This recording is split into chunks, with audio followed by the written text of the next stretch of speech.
1 2 1 2. 1 2 1 2. Mic check. Hey, can y'all hear me out there? Against all odds. Against all odds. Against all odds. Against all odds. Against all odds. Against all odds. Podcast. Shout out to Rockhound Detroit Lions, man. One pride. Rise and Grind Morning Show is the best podcast in the world. Amik Robinson. I don't know about the best, but we the latest. That's for damn sure.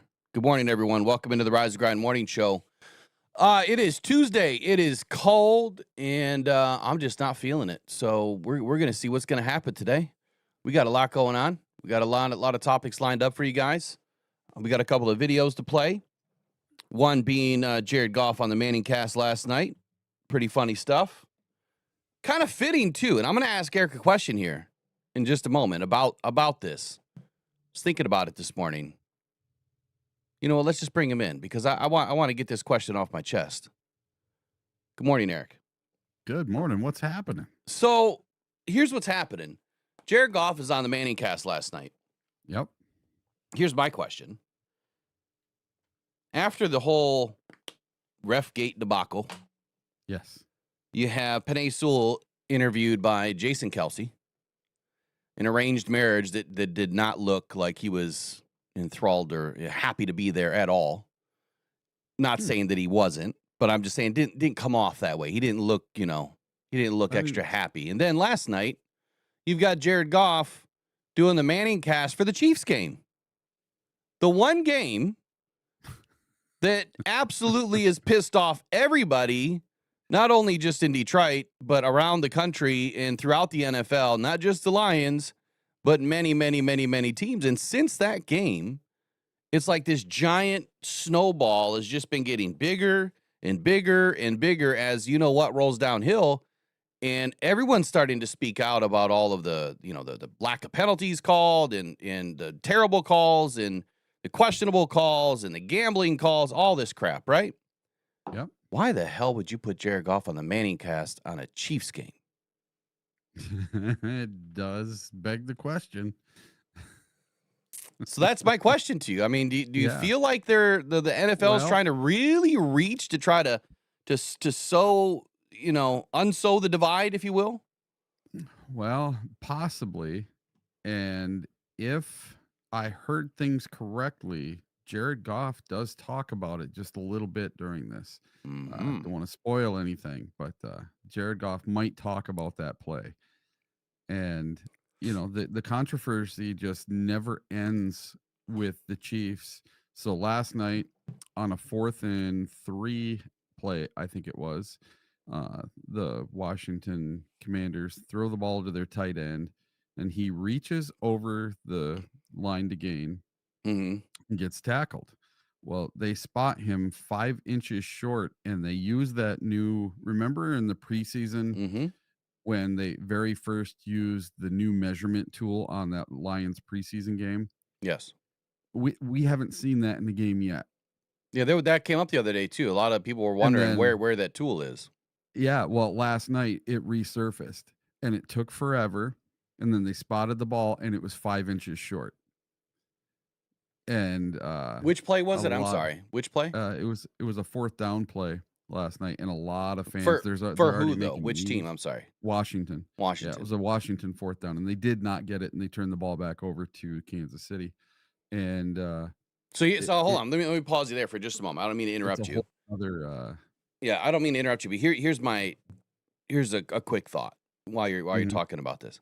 Are they going to start using this thing to sway people? Because you know how people think. Well, if it's digital, if it's electronics, if it's some sort of a graphic or it must be factual, right? I mean, if it's AI, it must be real.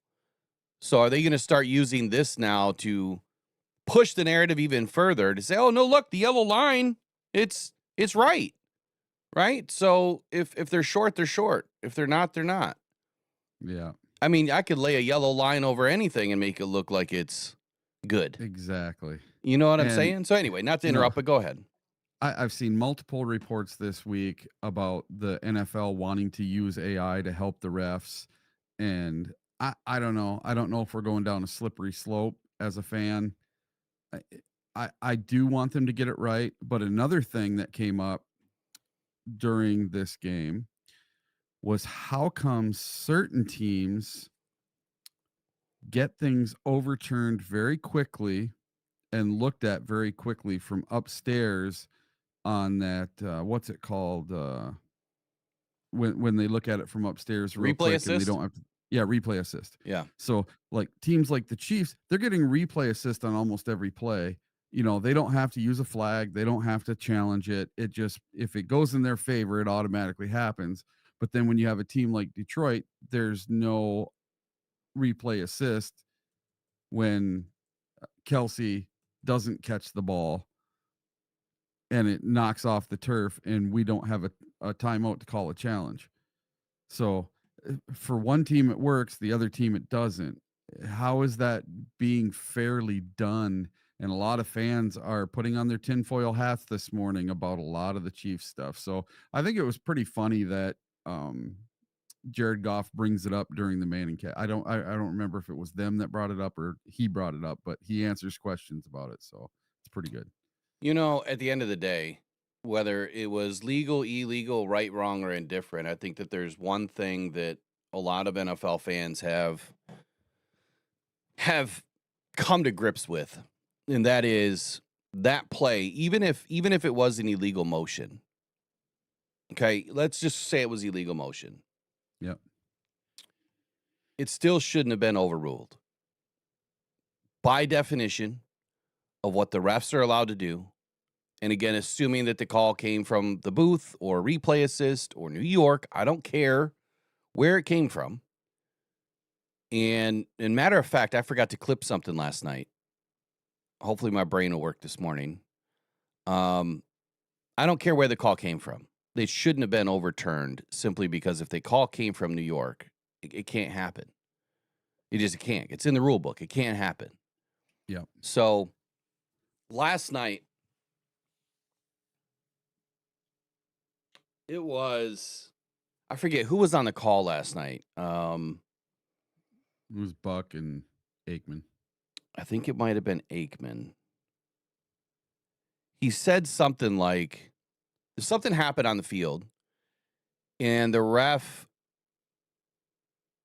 the ref, I think, was talking to one of the coaches or one of the players, and he said, I'm trying to listen in to see what he's saying to the ref. He clearly said that last night. Something to that effect, not exact phrase, but very close. Yeah. And I got to thinking to myself, how are you listening?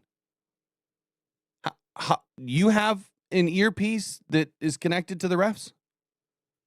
How would he hear? How would he hear a conversation between the ref and a player or a ref and a coach?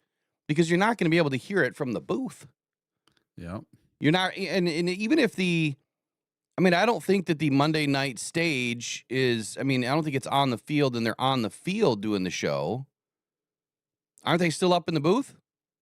I can't remember if the ESPN Monday night stage is on the field and they're in the stage, not in a booth. No, they'd be up in a booth. Okay. So how the hell are you going to listen in then? Unless you have a microphone, and unless that microphone is turned on, how would you be able to listen in? All right. The UFL. Yeah, hold on. I'm not talking about the UFL, though. Hold on. I know. But what I'm saying is if he can listen in, though, then, Eric, that tells me that New York can listen in. Yes, and this is what I'm telling you. The UFL is so small compared to the NFL, all right? So you can't tell me that the NFL and their billions of dollars, for them, they don't have microphones on friggin' everybody. Right. You know how I get that. You know how every player, they're putting these sensors in their pads so they can see how fast they go and all that stuff.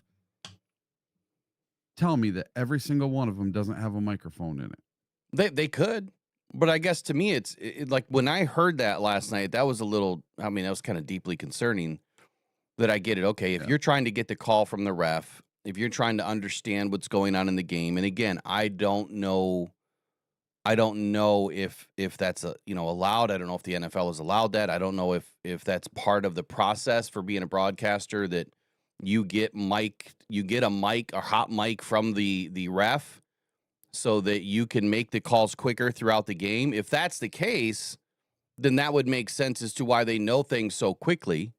But I've also heard, the announcers, broadcasters say, well, they already moved on past the play and they didn't even know what happened. They never got the call. They were never updated. So that lends me to believe that they're not involved, like immediately when it's happening, that they don't know, they're not getting any feed, to the box. Yeah. Does that make sense? Mhm. Do you understand what I'm trying to say here? Oh, I don't yeah. think that they're involved in the feed. And if that's the case, why would he say I'm trying to listen in to what he's telling the ref? Well, they have those guys down on the field with the parabolic mics. Maybe one of those dudes had it pointed at, and they get to listen to that. That's part of the broadcast. Is it? Yeah, because they're getting the on-field sound and the sound of the crowd and everything with the dudes that stand on the side and hold the clear. It looks like a mixing No, bowl. that part I get. Yes, that part I Yeah. get. But what I'm saying is Maybe that's part of the he was. broadcast to Troy Aikman. Yeah, maybe he was. Maybe they told him, "Hey, aim that at the ref," and they let him listen in a little bit, Yeah, I don't know about that. doing a little Spygate from up top there. Spygate. Yeah. I don't know, man. It's fishy as all get out. And what's even more fishy, let's just continue with, I guess, conspiracy. Jump into Antonio Gates. Oh, geez. Here, let me jump back real quick. Yeah. Jump into Antonio Gates while I look something up. All right. Part of this morning's conversation is NFC conference. I mean, we can talk about anything, but who's hot, who's not. We'll get into some power rankings today. But the biggest question of the day for me was, who's the hottest team in the NFC right now? Or who are your top three? So start thinking about that. I think that there's no clear winner, even for the Lions. There's no clear winner right now, and I kind of like it. I think it's good for football, but whenever you're ready, Eric, just let me know. Yeah, ex-NFL star Antonio Gates has been identified as an alleged participant in illegal poker games. So earlier this week, Heat's guard Terry Rozier, Trailblazers head coach Chauncey Billups, former Detroit Piston there, and former NBA player Damon Jones were arrested by the FBI and indicted for their alleged part in a mob-linked gambling scheme, including illegal sports betting and rigged poker games.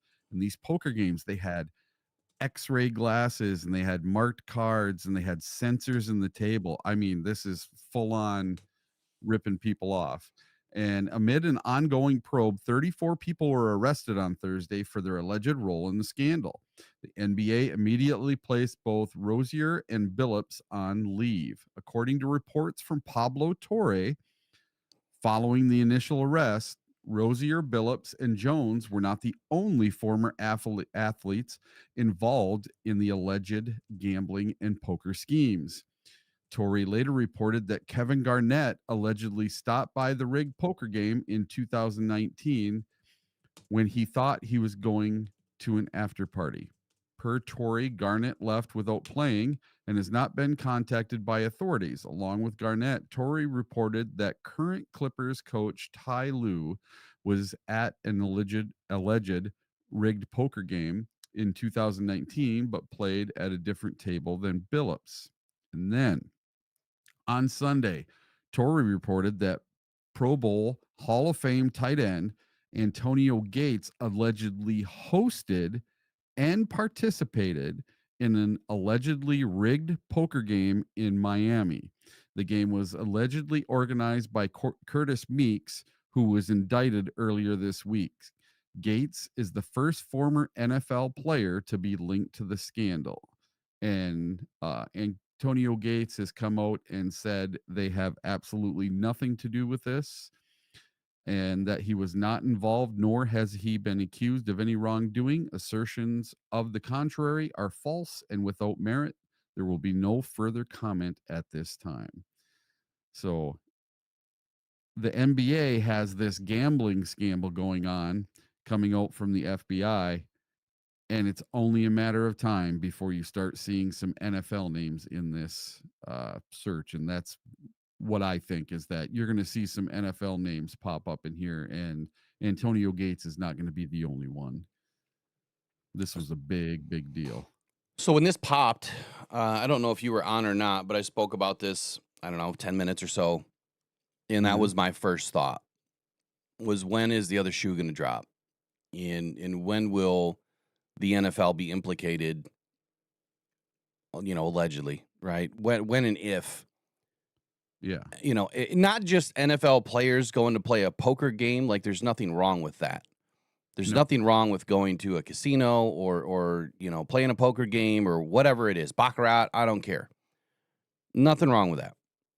But what if there's a little bit of shaving going on in whatever it is? There was a NBA game the other night. I can't remember even who the game. I don't watch NBA ever really anymore. So there was a game on. There was a spread, I think, of 13.5 or something like that. And there was like three players sitting on the court, or 3 players sitting on the bench. And they were like gawking at the score. And as the score changed, they're like, oh my God. You know what I mean? And how the score was changing, like they were involved in some sort of gambling. Something. Now, I can't speak highly to it because I can't remember anything about it really, but even just the other day, it seemed like there was players that are still involved or still doing something. And it was kind of the way that it went down. Or it was kind of the way that the last 2 minutes of the game went down. Either players intentionally missing shots or, throwing a ball out of bounds, whatever it is. Firing up 3-pointers, letting players take a free 3. And those 3 points totally changed the dynamic of the game and the spread. But why would a player be so in tune to the score changing in the last 2 minutes when you're up 13 points? Doesn't make any sense. Yeah. And you're wearing it on your sleeve, like you're just putting a target on your back.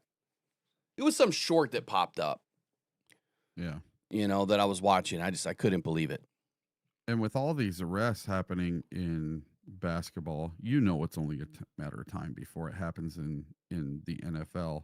And this just gives all of the people that truly do wear the tinfoil hats, that think, sports betting is rigging all these games and it's just WWE, and that the NFL is registered as an entertainment company, not a sports company. It just gives some of credence to the conspiracy theory people that are out there that are like just completely convinced that the NFL is 100% rigged and your team is never going to go anywhere because it's not written into the story. See, I don't really believe in a script. I don't believe that there's any sort of scripting or stories that's been floating around for a while. What I do think is, I do believe, like any good business, you have to have really good branding and marketing and salespeople, sales techniques, right? And in the NFL, I think what you look at is, okay, what are my bigger markets? How can I like pull the most amount of money out of a market? What would be a really great story? Well, the Lions have been terrible for 60 years. So why not allow the Lions to start looking good? That fan base has just been hungry, and they've been sticking around for a long time. Imagine what would happen to our profit had the Lions started to be good. Well, I don't think I need to share this information. It's not breaking news, but the Lions have more than doubled their ticket prices over the last couple of seasons. It's now one of the highest ticket prices in the league. That alone right there probably just, I don't know, made them another, $250 million a year? I did the math the other day. It was crazy. Here, I'll do it again real quick. So if you added, you have 65,000 seats, and even at a modest, let's say $100 increase per seat, that's $6.5 million per game, and that's only at 65,000 seats sold. There's more than that. That doesn't include the suites. That doesn't include anything else. That doesn't include any popcorn, pop, nothing. So just $100 per seat raised. Ours went up more than that. And then you multiply that by 9 home games. That's just 59 million alone at $100. 59 million.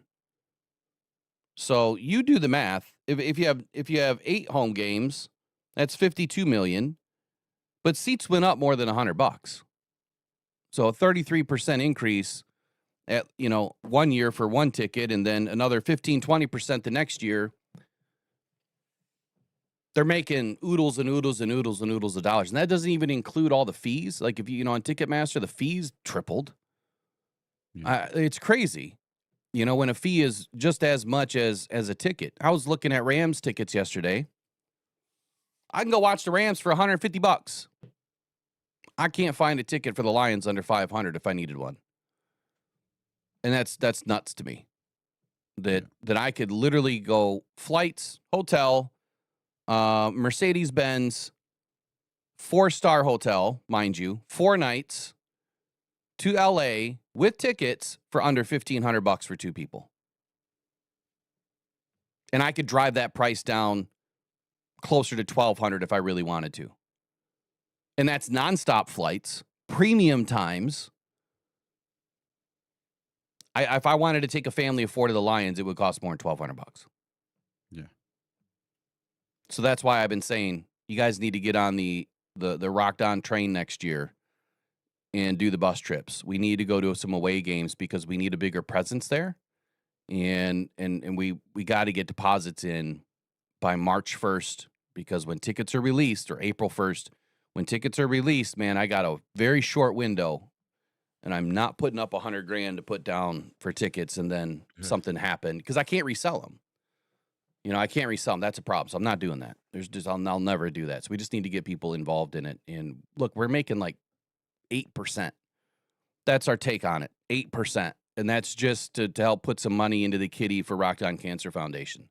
Outside of that, it's really just a giveaway, man. It's a way to get fans together, and it's a way to go support our team at other venues. So anyway, let's get into some more things this morning. As far as I'll finish this on the NFL gambling thing, or the rig thing, or the script thing.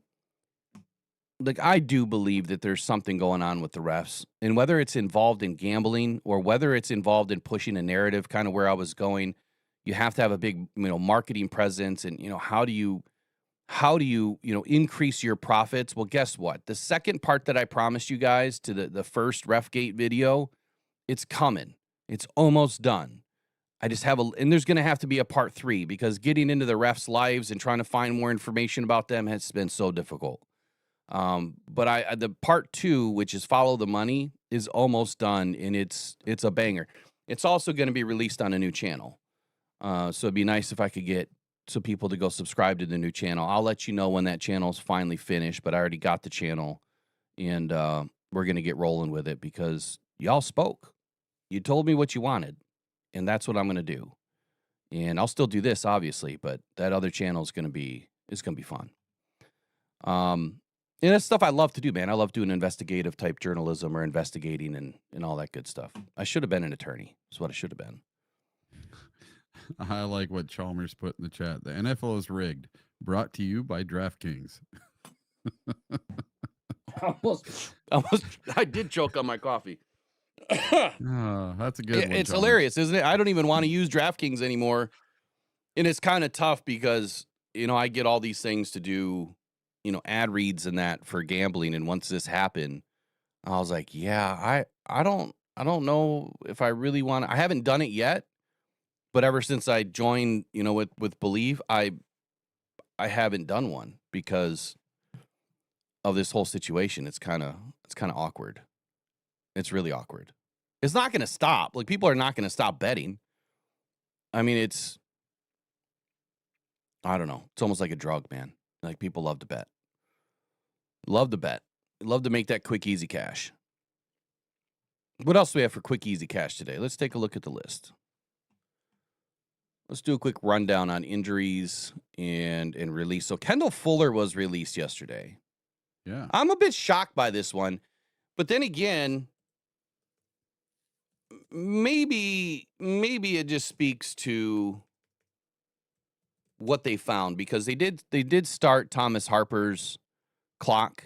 Remember, he broke his wrist or his wrist or something like that, forearm, whatever it was. I think it was wrist, wasn't it? Well, it talks about it here. Let's see. Well, hold on. So they started his clock, which Mhm. means they have to have a spot for him. Now, that wouldn't be on the practice squad necessarily. It'd probably be back on the 53, I assume, because they like Thomas Harper. My question is, and I haven't looked, what's our count currently? Practice squad and roster. Is it full? Did you get that information when you... Mm-mm. Okay. Nope. So the release, I'm- the release of Kendall Fuller, I mean, it's a little bit shocking to me. They clearly didn't need him that week, and maybe they've settled on who they have. I mean, obviously with DJ Reed coming back, Terry and Arnold coming back, that's huge. Ennis Rakestraw obviously won't be back. Khalil Dorsey, I don't believe he's going to be back, but you'll update us on that. Avonte Maddox could be back. And not saying this weekend, but you have Amik Robertson still, Rock Ya-Sin, Nick Whiteside, Arthur Maulette. I think that those are your staples. You know, DJ Reed, Terry and Arnold, Rock Ya-Sin, Amik Robertson, Arthur Maulette, and Thomas Harper when he gets back. Kirby Joseph, Brian Branch. That's 7. I think you still need 2 or 3 more plus the practice squad. But why don't you give us a quick update on who's coming back when and what the latest news is? Yeah, so according to Justin Rogers, the Lions will evaluate cornerback Terrion Arnold's preparedness to return to action this Sunday against the Minnesota Vikings during a padded practice today. Additionally, the team is expecting to start the practice clocks for linebacker Malcolm Rodriguez and Daniel Thomas. Arnold missed the past 2 games with a shoulder injury. He briefly returned to practice on a limited capacity last week ahead of the bye. However, he was ruled out for that game against Tampa Bay. Now, Thomas will be coming off injured reserve after having forearm surgery, while Rodriguez has been working his way back from last year's ACL tear. Once their clocks are started, they'll have 3 weeks to get acclimated before the team is required to add them to the 53-man roster. Of course, if deemed ready, they can be activated sooner, basically anytime they want. There are several players where we could still use an update, and that includes safety Kirby Joseph, defensive back Avonte Maddox, running back Sion Vaki, and defensive end Marcus Davenport. So those 4 players, we basically don't know anything. Kirby Joseph, missed the last week's game with a nagging knee injury, and Maddox has been out 2 games with a hamstring strain. Vaki has missed a month with a hamstring injury. And as for Davenport, he's currently eligible to return from injured reserve, but seemingly still not ready. And Justin says he'll try to check in later this week to see if there's a timeline for the starting defensive end who has been out since week 2. That's Marcus Davenport. Basically, the only player he did not mention was Ahmed Hassanin. And last week we showed you guys the video of him doing the bench press. So what? Well, I'm sorry. What was the rundown? Did you say DJ Reed at all? he said just that we haven't heard anything about DJ Reed. Okay. So what's the timeline and week for everybody? Just give me a name and a week. Let me see. Heck, I got out of it here. So I don't think he put a week on anyone. Then I don't understand the update. Like, well, he was just saying that Daniel Thomas and Malcolm Rodriguez are back practicing today. Yep. And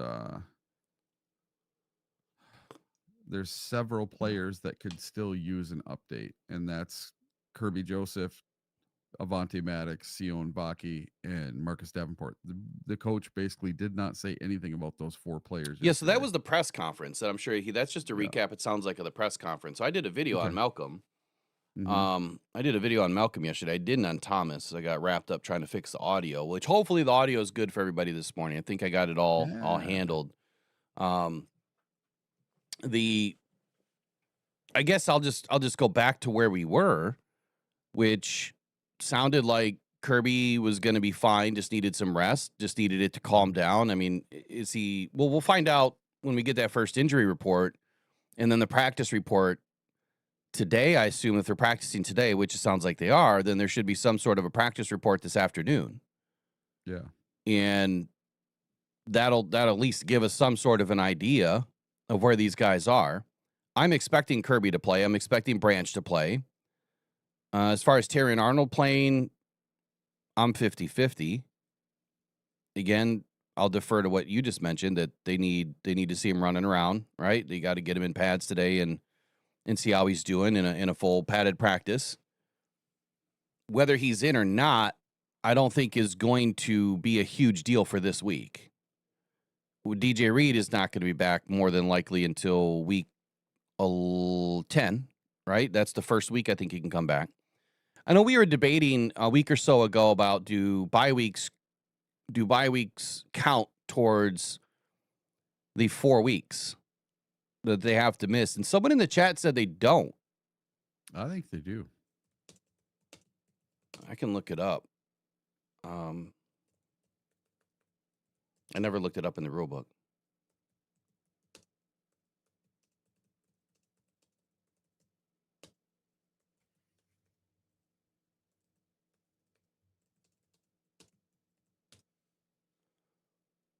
Just see what Jeff says.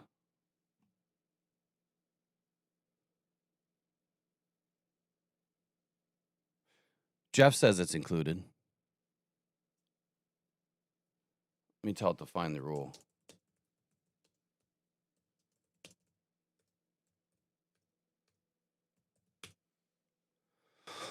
Okay, while it's doing that, I think we're fine, man. Like going into this game, I think we're fine against the Vikings. And I guess the biggest update for this weekend is, if we just want to shoot to the NFC North report, just the Vikings real quick. Okay. What's the latest and greatest coming out of Minnesota? There was some moves that are happening. I don't know if we have a full answer yet, but there's some moves that are happening that are going to impact this game. Yeah, so the Vikings are placing Carson Wentz on IR after he's having shoulder surgery that requires season-ending IR stint for him. And the Minnesota Vikings placed cornerback Carson Wentz on injured reserve on Monday after he gutted out a shoulder injury during the last 2.5 games of his 5-game fill-in for J.J. McCarthy. Wentz will have season-ending surgery on his left non-throwing shoulder, according to a person with knowledge of the plans who spoke to the Associated Press on condition of anonymity, because the Vikings had not yet announced those details. McCarthy, who suffered a high ankle sprain in his right ankle during the second game of the season, was already on track to return to action this week when the struggling Vikings, 3-4, play at the division rival Detroit Lions. So it looks like Wentz is having season-ending IR. We will not be playing Wentz. Most likely we'll be playing J.J. McCarthy. But something came out yesterday on X, and this is from Jesse Morse, MD. And it says the Vikings medical staff knew about this fracture, and the coaches still decided to go with a hobbled Wentz over a healthy and cleared J.J. McCarthy. Where was the fracture again? I'm sorry. It gets into it here. And then what does this say about their confidence in McCarthy? And then Ian Rappaport put details on Carson Wentz. In the first half of the London game 3 weeks ago, Wentz suffered a dislocation that tore his labrum and fractured the socket, per the insiders. Of what? That's a show called The Insiders. No, of what? What did it fracture and tear? Of where? The socket Of his right shoulder. Right shoulder. Okay. Or left shoulder. Left shoulder. Is that his throw? That's not his. This is non-throwing arm. Non-throwing. But you could see after every single pass during that last game, he was wincing in pain. Yeah. Every tackle was like he was going through surgery with no painkillers. He should not have been in that game at all. Period. Okay, so I guess it brings a broader question in to, okay, one, J.J. McCarthy and their belief in J.J. McCarthy. Now, I've read I mean, everywhere, whether it's social media or in articles that fans, analysts, insiders, whomever, I mean, you've seen it in multiple places. They don't believe that J.J. McCarthy is the answer, that they think that it's an epic failure. I mean, Bo Nix was taking 2 slots after J.J. McCarthy, and Bo Nix is, I mean, he's lighting it up. That was the player to take. I wouldn't have taken J.J. in the first. I said that from the very beginning. I would not have taken him in the first, simply because of what he hasn't been able to do in the fourth quarter. I don't think that has anything to do really with what's going on right now, though. My question is, he was the 3rd emergency quarterback going into the last game. Is he the 2nd now? Is he the backup behind Brosmer? I don't know. They have not announced who's going to be the starter yet. He would have to be. You would think that he would be the number 1, just simply because they started him this year. He won the job out of camp, so you would think that he would be the number 1. And if his ankle is fine, then you would expect that he plays. If he doesn't play this weekend and he has no injury designation, I think that's the answer. Or are they forced to put him in? I think that if Carson Wentz was healthy, they'd be rolling with Wentz. Yes. So my question, here's the last question for me on the Vikings. And I haven't dug into this yet, which I will this week, I promise. I've got some videos that I need to get out. What quarterback are the Vikings going to pick up at the trade deadline? Ooh, yeah. Are they going to trade for Kirk Cousins? I don't know, because Kirk Cousins just played this last weekend for Atlanta and looked absolutely horrible. I mean, that's his first game back. I don't expect him to play good. Not in the beginning. But he knows the Vikings. Yeah. And J.J. McCarthy, he's played 2 games so far. He's got a 58.5% completion percentage. He's thrown for 301 yards in 2 games with 2 touchdowns, 3 interceptions, and a rating of 67.2. And I was reading last night that fans of the Minnesota Vikings think that Kevin O'Connell is to blame. You know, the guy that was the quarterback whisperer last year. Yeah, he's to blame. Yeah, they're saying he's to blame because he's the one that picked J.J. McCarthy. Oh, I got it. So he's the blame for picking him, not and the fact that he hasn't been able to turn him into the quarterback that they thought he was going to be. What I'm touching, but something's going on. They didn't realize they didn't watch much Michigan tape. So you and I have both been on the boat that J.J. McCarthy just is not an NFL quarterback. Not yet. I mean, not yet. I think he can be a high quality backup for sure, but I've yet to see where he's a quality starter. But it's still early, right? You missed the first season because of injury, and so that brings another question. Now I can't remember everything about his injury, but he didn't have surgery. No. If you didn't have surgery, why were you out the whole year? And it mysteriously popped up. Well, he's been out for 5 weeks, and I think it's because they wanted to go with Wentz. No, I'm talking last year, buddy. Oh, last year. Yeah. Last year. He'd missed the whole year, but did not have surgery. Oh, I thought he did. No. He might have. He didn't have surgery initially, and I'm pretty positive he didn't have any surgery at all. That was a big misconception. I thought he did. No. Now, I got a question for you. So, seeing as we have so many Michigan fans that are also Lions fans, are they going to cheer him when he comes out in pregame and warms up? They better not. I hope they don't. Because we're supposed to be a hostile environment, not JJ, our former quarterback for our beloved college team. So last season, it was reported that JJ had surgery in the very beginning. And from what I understand, there was no surgery.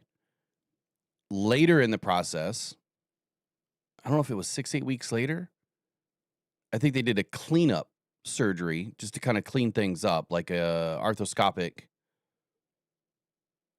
And then I don't know if they went in to do a full repair or not. But that was the misconception in the very beginning, that he had surgery right away. At least that's what was explained to me. So I'm interested. Like, I need to go in and look that up again. Because if he didn't have surgery right away, why? Right? If it's torn, it's torn. Well, I mean, his was an MCL PCL though. He didn't have an ACL. what are you talking about? JJ McCarthy. Wasn't his knee injury last year an MCL? Let's find out.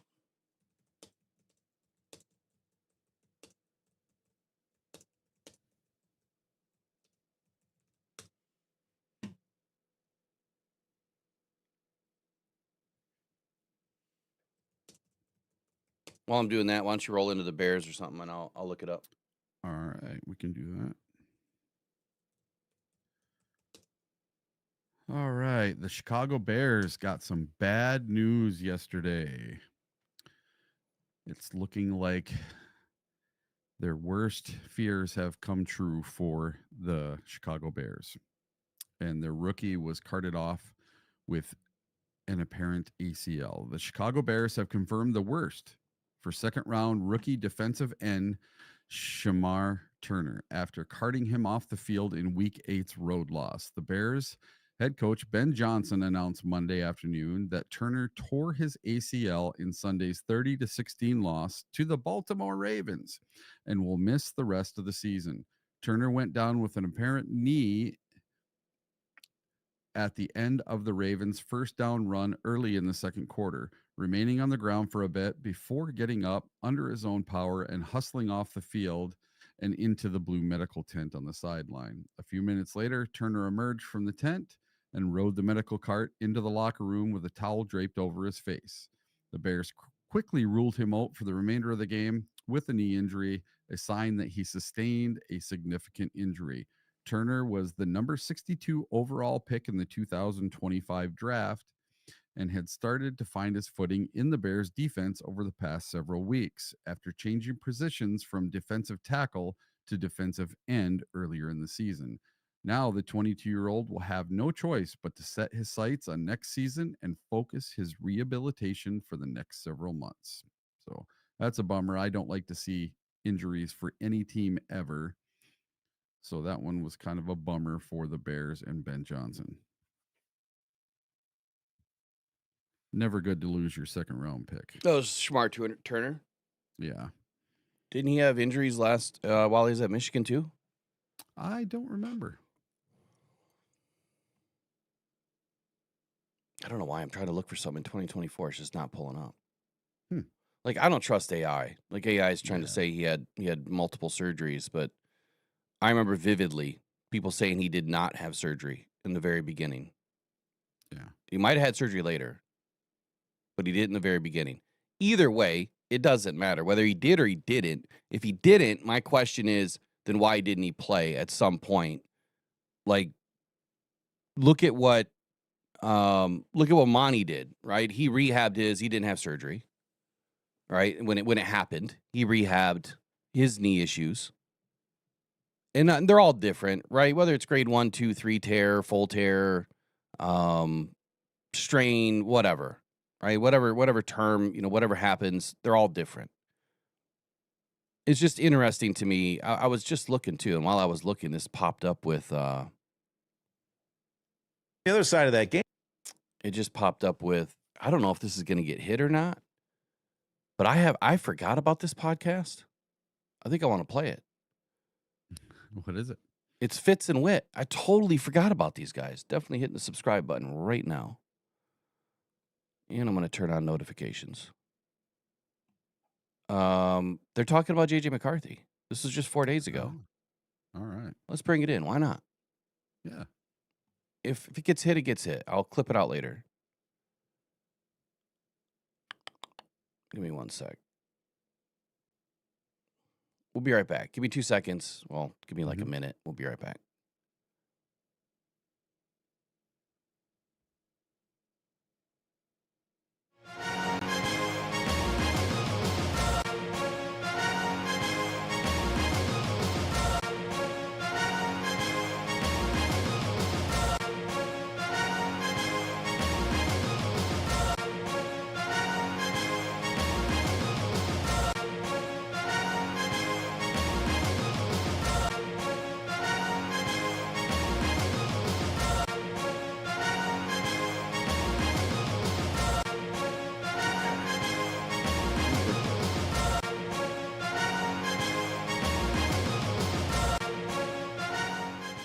All right, totally forgot about these guys. Let me move my camera real quick. Definitely gonna have to dig into JJ McCarthy later on, and maybe they talk about it. Maybe they talk about his injury from last year. Maybe they don't, but I want to get the answer. I want to get it right. I don't want to be wrong. I don't want to put misinformation out there. Yeah. So I will follow up. It's just an interesting conversation that, did they park him last year? Was he healthy enough to play at any point in time? Was he not? Well, according to the Vikings, he had won the job coming out of camp. And Right. he was supposed to be the starter over Sam Darnold before he got hurt in the preseason. Yeah, after watching the way Sam Darnold has been playing, I don't even know how that's possible. But And wasn't it the same type of thing last year with JJ where he got hurt during a preseason game and he played through the game or played through his spot, and then after the game, Mhm. the injury surfaced, kind of like this ankle after the game. After he finished the game just fine, walked Right. off the field just fine, then mysteriously has a high ankle sprain. yeah, I don't know, man. But I remember us talking about that a week ago, and like I'll always say, when adrenaline's rolling, man, you don't feel anything. I mean, I can tell you, when I used to box, I didn't feel a damn thing during the fight, but afterwards, oh man, you feel like you just got hit by a truck a couple of times. So let's listen to these dudes. It's been a minute. Yeah. Fitz and Wit. And your screen's not dirty. I just have a clear rain bubble overlay. Here we go. The other side of that game, Minnesota. I just, so JJ McCarthy was the third quarterback for the game. He's been practicing a little bit. Just to remind everybody, he gets hurt during the second game of the season. First, they say 2 to 4 weeks, high ankle. Now it's 4 to 6 weeks, high ankle. That happened in week 2. We're now in week 8. Are we going to see him on Thursday night? I don't think so. I don't think so either. Carson Wentz has been admirable in filling in. I think, when you watch him, speaking of like, you don't know who's going to show up. It's a roller coaster. Yeah. It's up and it's down. And, he's been good when the ball is coming out of his hand quick. And it just seems like the longer he has it in his hands, the more apt we are for something destructive to happen. But I just, when you sit there and you watch Houston and Seattle on Monday night and you watch Sam Darnold and you watch the season that he's having, and you think to yourself, it would have cost us 3 years and $100 million to retain him in Minnesota. And I know they made some moves. I know they bring in Hargrave. I know they bring in Jonathan Allen. They re-signed some other guys, Aaron Jones and some other guys. But you got to be thinking there's probably some remorse over that decision that they made this offseason. Yeah, I mean, isn't it just funny how football works? Like, to think Daniel Jones and Sam Darnold were actually in their building. And both those guys this season they're having, you're probably a little sick to your stomach. And it also makes me feel like sometimes in these kind of things, like it's the things we don't know as fans and as people watching, like who was on the side of keeping Sam, who was on the side of not. There's always that in a building. And then now, what are those relationships like? What are the conversations that are being had that we don't get to be attributed to, like we don't get to be, a part of? Like I'm sure there's some emotions right now in that building, because the reality is nobody in that building knew what JJ McCarthy is or isn't because of a limited time he had on the field. Right. So you're guessing no matter what. You are saying, hey, probably the same person that was against Sam or just in those conversations, whoever it is that stuck their neck out and said JJ's the guy, is definitely probably on the side of we need to give this dude his opportunity, because I think it'd be hard to not speak out of both sides of my mouth. I'm a big, like, you invest in a young quarterback. If you got the right situation to put him in, get him on the field. It's time. Like every second we wait, like what are we waiting for? Like I think, we talk about all this sit versus not. And I think there's examples of all the above. The biggest thing is what's the consistency around the quarterback? And if we have that, like we know this is our play caller, we know this is our head coach, we know this is our system, man, let's get him on the field and let's grow. Like that's always my philosophy.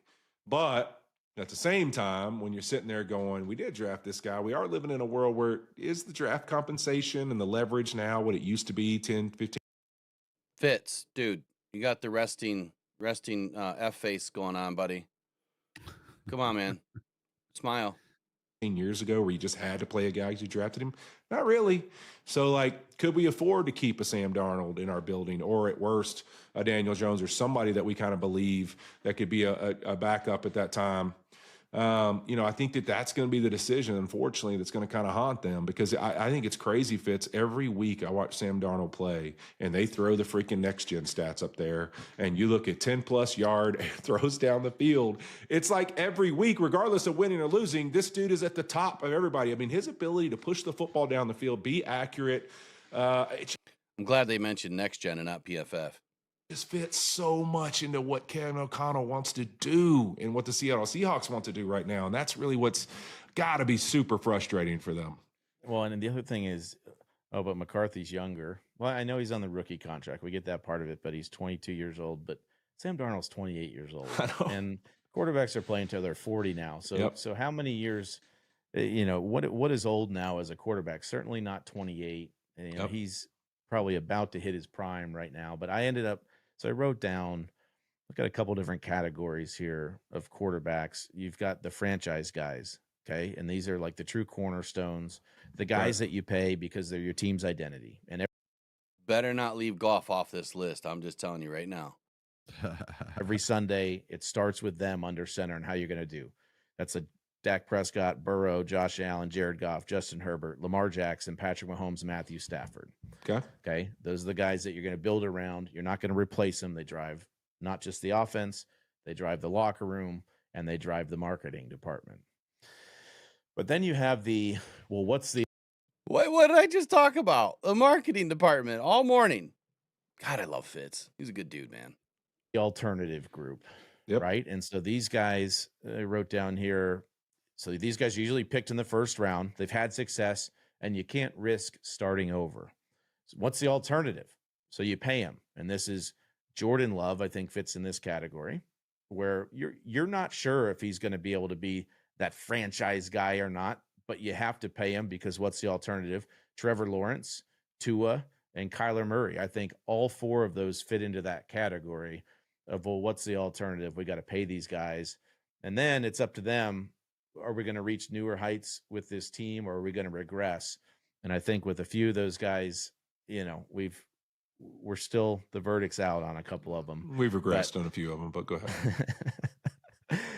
But they're good enough to win with, but maybe not good enough to win because of. But all of a sudden they have all those those dollars thrown at them. So the resources of who you're bringing in might be a little more limited. Then we have the redemption arc guys. We know who those guys are. Geno Smith, Sam Darnold, Baker Mayfield. Geno makes 37.5 a year. Sam makes 33.5, and Baker makes 33.33333 repeating. So these guys, they were drafted high, they failed, but then they became good, productive quarterbacks. And it's so funny because then you don't have to pay him as much, because what's the alternative group is there? You don't have to pay him as much as them because those guys were picks. They're still on their original franchise teams, where these guys have been cast away. And even though two of these three guys are performing better than a lot of those guys in the what's alternative group, they won't nearly reach the amount of money that those guys will reach, which is just so funny. But this is we haven't had a middle class of NFL contracts for a while for these quarterbacks. This is the middle class for the NFL long-term contract, the Geno, the Baker, and the Sam Darnold. And then the last category is the broke. All right. It has like 6 minutes left. So I'm going to pause here because really we're just talking about JJ. I love what he's going into. I'm going to let him finish his thought, and then we'll probably bounce out. But intriguing. They've got some potential. And this year it was Justin Fields, $20 million, 2-year contracts of 40 total, and Daniel Jones, 1 year, $14 million. And you don't know how it's going to work out. This was Sam Darnold when he got to Minnesota. This was Baker when he got to the Buccaneers. And now this is Daniel Jones when he gets to Indy. So the question is going to be, what category does Daniel Jones fit in next year? Is he in the $35 million a year category? Because it's really hard to it's hard to jump into the other category, right? And once you've fallen down to that Sam Darnold category or Baker category, it's very hard to get back into that franchise category of money. So I say all that to say, like, Minnesota, we got to unleash JJ McCarthy at some point. Yep. And it's been 6 weeks, and I would love to see him get back out there. As a quarterback, sometimes it is good to sit back and watch. He played a couple games, and then he was dealt with this injury. Nobody wanted to get hurt, but you can really benefit from that, from being in the quarterback, like we've heard from Daniel Jones and all these other guys, Sam Darnold, with Kevin O'Connell and with McCown, and being taught the way they're being taught. I want to see him back on the field, and I hope they do too. Yeah, I think that's such a great point. I mean, this is as good a scenario as we've seen. Like, right? I think it's the positive and the negative for JJ McCarthy's situation. We've seen so many quarterbacks come in here and play well with Kevin O'Connell that the reality is this is probably just as good a situation as you could possibly be in the NFL to be a young quarterback, because you got a guy who gets it. He gets the stress. He gets all the things, and he's going to create a clear picture for you, because even a guy like Daniel Jones is there for a hot second, talks about how amazing that taught him how to prepare. So it's like, all right, here's the situation. But in my opinion, if you're the Vikings, like, all right, we can't dwell on whether we made a mistake or not last offseason in keeping one of those guys in the building, mainly Sam Darnold, obviously. But we do need to know exactly what the move is next offseason. And that is, do we need to go pay for a guy to come in here and push JJ McCarthy, or at least be an option for us, because we got too much talent that we've invested in, and we got one of the best receivers in the world in Justin Jefferson. And like, we don't want to lose that belief in our football team, because that's the thing. We talked about this before the decision was made. When you win 14 games and then the next year you can't find a way to win with just some good, productive quarterback play, that ruins the spirit and atmosphere of just the building and like their ability to think they can compete and win. And so like, you gotta put him out there, and you gotta let the team go, hey, we're going to build around this rookie. Let's challenge all the guys to play better around this guy, and let's go win. Like, it almost becomes like a narrative, like an idea and a philosophy your team can buy into. Like, we're going to have a young quarterback. We're going to go live with this guy and find ways to win. And like the defense, the special teams, everybody around him, receivers, you're going to have to go make plays. Like, it gives guys something else to think about rather than just winning and losing. It almost gives them a mission. And so I love it when a team says, hey, let's commit to this young guy and let's go attack the rest of the season and see what happens. Because at the worst case scenario, at the end of the year, we know this is the guy, or we need to move on. Because I trust that Kevin O'Connell, I think he knows the answer one way or another. And by the end of the year, he's going to for sure know the answer. And so I would rather worry about, and if I was the owner or the GM or anybody, I'd say, hey, KOC, whatever you think the best decision, you've proven your ability to put your touch on guys, whatever you think the best decision is, ride it out the rest of the year and then tell us where you want to go from here.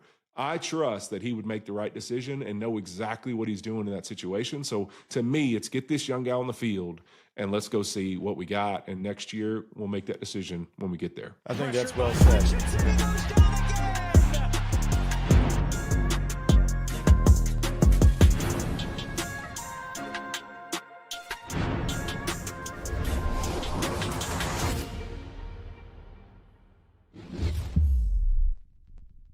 Rise and Grind Morning Show is the best podcast in the world. Amik Robinson. All right, we just listened to Fitz and Wit there talking about JJ McCarthy and the what if scenario. Not to go too deep off into the Minnesota Vikings today, but I think it's a conversation that needs to be had when you're discussing the NFC North and what is our path to the top and who's going to be in our way. Are the Vikings in our way right now? I don't believe so. They just said a lot of really great stuff. Number one, I'm kind of rethinking a little bit about JJ, and it's based solely on what they just mentioned, which is, okay, he has the injury, but how much more of this? I think he mentioned it was 2 to 4 weeks, and it was 4 to 6 weeks on the injury timeline. So you're right there, like at week 2, if it's a 6-week injury, week 9, you should definitely be back, right? Had Carson Wentz not been injured, and if Carson Wentz is playing fairly decent, I believe they're still riding with Carson Wentz. But at some point, you do have to throw your quarterback out there and figure it out. I don't believe that the Vikings were ready to do that until they knew that their season was a bust. And now it's, okay, I'm not worried about saving face, but I think that we have to consider the fact, do we need to put Justin Jefferson out there in harm's way? You know, do we need to do something differently on the offensive side of the football to protect, some of the things that we have? Do we plug and pull some guys in make sure we secure the future. We don't want more injury to other guys. But at what point do you put JJ McCarthy out there? And then by him maybe sitting a little bit longer, to Fitz's point, hey, sometimes you really need to do that. And if you look at what happened to Sam Darnold, exactly what they were saying, and what happened with Daniel Jones, they sat behind not necessarily a better quarterback, but they sat and listened. They sat and learned. They went through more film. They were able to diagnose and watch what was going on the football field. And then they get their next shot, and Sam Darnold took off. Maybe he just needed to reset and kind of get back to square one. Same thing for Daniel Jones. You don't know what he's going to be next year. But then again, he had an opportunity to sit, and the Colts were not the team that you would have expected for him to go to and be 7-1 at the break, or at the midway point. No one expected that. I expected the Colts to be good, but not this good. I expected Daniel Jones to bounce back, but not bounce back this good. And that's a problem for us at some point. But I'll digress on that a little bit. The point that I'm trying to make here, if they believe that their season is cashed, it's over, you have to put JJ in if he's medically cleared to see what you have. However, they didn't waver on the point that maybe it was a mistake. Definitely getting rid of Daniel Jones and Sam Darnold, that was a bigger problem. They could have kept Daniel Jones for 14, 15 million bucks, whatever that number was. That was probably the stupidest move that the Vikings just made. They should have kept Daniel Jones in the house. They should have kept him to push JJ a little bit more. And had they been there, I'm glad they didn't, but had he been there, I mean, the Vikings are probably right in the thick of it right now in the NFC North. But they're not. They're not, because they didn't have a good backup plan. The ship sailed on the Vikings. I think the ship has sailed on their season. Whether JJ McCarthy gets in or not this weekend, I don't think it's the answer. I think what it is a trial to figure out if he is the answer. And by next season, if they believe that he's not the answer, you're going to see, I would expect for them to go out and find another younger veteran to come in. I don't know the answer to that just yet, but I would expect a younger veteran. I don't know if they waste another draft pick, because if you park JJ for a little bit and you still try to coach him up, you still have him for 5 years, right? So you still have him for 3 more seasons. It could be season 4 that maybe it clicks. It could be season 3 that, halfway through that it starts to click. You just don't know. He's super young at 22. I didn't realize he was that young. He's a young dude. And even though I don't believe in his physical ability, I think that he could be a game manager for sure at some point, but he has to get to that point. And so far he hasn't. Love the show. I got to tune in more to Fitz and Wit. What's your thought? Yeah, that was great. Yeah, great breakdown. I thought it was fantastic. And he didn't just go off of production. He was looking at what they did versus contracts. Yeah. And I like that he put Goff up there in that top echelon of quarterbacks, and that he put Jordan Love down in the second group. And that's where I think they both belong. And then he's talking about everyone else. And I do think that Vikings fans, which I have a lot of Vikings fans that follow me on Facebook, and a lot of them are my friends from Minnesota because of my days of selling agates out in Minnesota, that they're all thinking the same thing, that they want to see what this kid can do. Before this season started and before the last season started, he was their next great hope. They really thought this kid was the answer. They thought he was going to be the next Dan Marino. They really thought this kid was going to be something special. And Vikings fans, and I know a lot of Lions fans that are Michigan fans, that were hoping for the same, that they were saying, oh, this kid's going to go into the NFL. He's going to tear it up. He's going to be awesome. And he gets to the NFL and nothing happens. It's been nothing but crickets. We don't know if he's good or not. We saw one quarter in one game against the Bears where he came back and won that game. And the other game, he was just absolutely horrible against Atlanta. So we don't know if he's good or not. We just don't know. 2 games, you can't you can't judge any player at any position on 2 games total in the NFL. You just can't. So maybe he is the next greatest quarterback in the world. I don't, maybe he's the next Pat Mahomes. I don't know. The great white hype. Yeah, he could be, but we just have to see it. He has to get on the field first. So are people going to call him injury prone like they did with Matt Stafford because he hurt his shoulder in the first 2 seasons? I remember everybody calling him a China doll because the first couple seasons of Matt Stafford, he was injured all the time. That's because the dude played, out of his freaking mind. I mean, he constantly was running around doing things that he probably shouldn't have done and staying in the pocket and taking big hits by Myles Garrett or whomever. Way different quarterback we're talking here. I get it, but I'm just saying, the narrative can change because JJ is getting this injury prone status. That's what he's being known for. And that's what Stafford was known for his first couple of seasons. I remember my friends saying that it was the worst first round pick ever. He's a China doll. He's never going to be any good. People are too impatient in the NFL with these players. They don't give them enough time to be seasoned and get right and get into this game because these guys are playing faster than anything they've ever experienced before. This is nothing like college. You are playing against the best of the best of the best of the best. The people that are on the practice squad, the guys that don't make the team, are most likely better than any player that the normal college player played against during their time in college. Yeah, that's always been one of my statements about the NFL, where when you come into the league, when I'm talking about evaluating quarterbacks, corners, receivers, specifically receivers and corners, I've always made that statement where the best as a receiver, the best corner you faced in college is going to be the worst corner you face in the NFL. Vice versa. As a corner, the best receiver that you faced in college is going to be like the worst corner or worst receiver you face in the league. The level of play is bar none. I mean, obviously it's the best in the world, but I don't want to confuse the issue here. I think that JJ McCarthy is not in the same galaxy as a Matthew Stafford.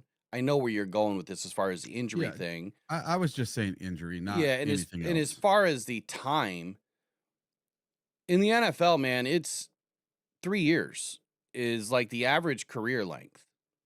And quite honestly, if you're drafted and you're healthy, you probably have 2 to maybe 3 seasons to prove yourself. I think Brad Holmes has hung on to some players a little bit longer than maybe most teams would.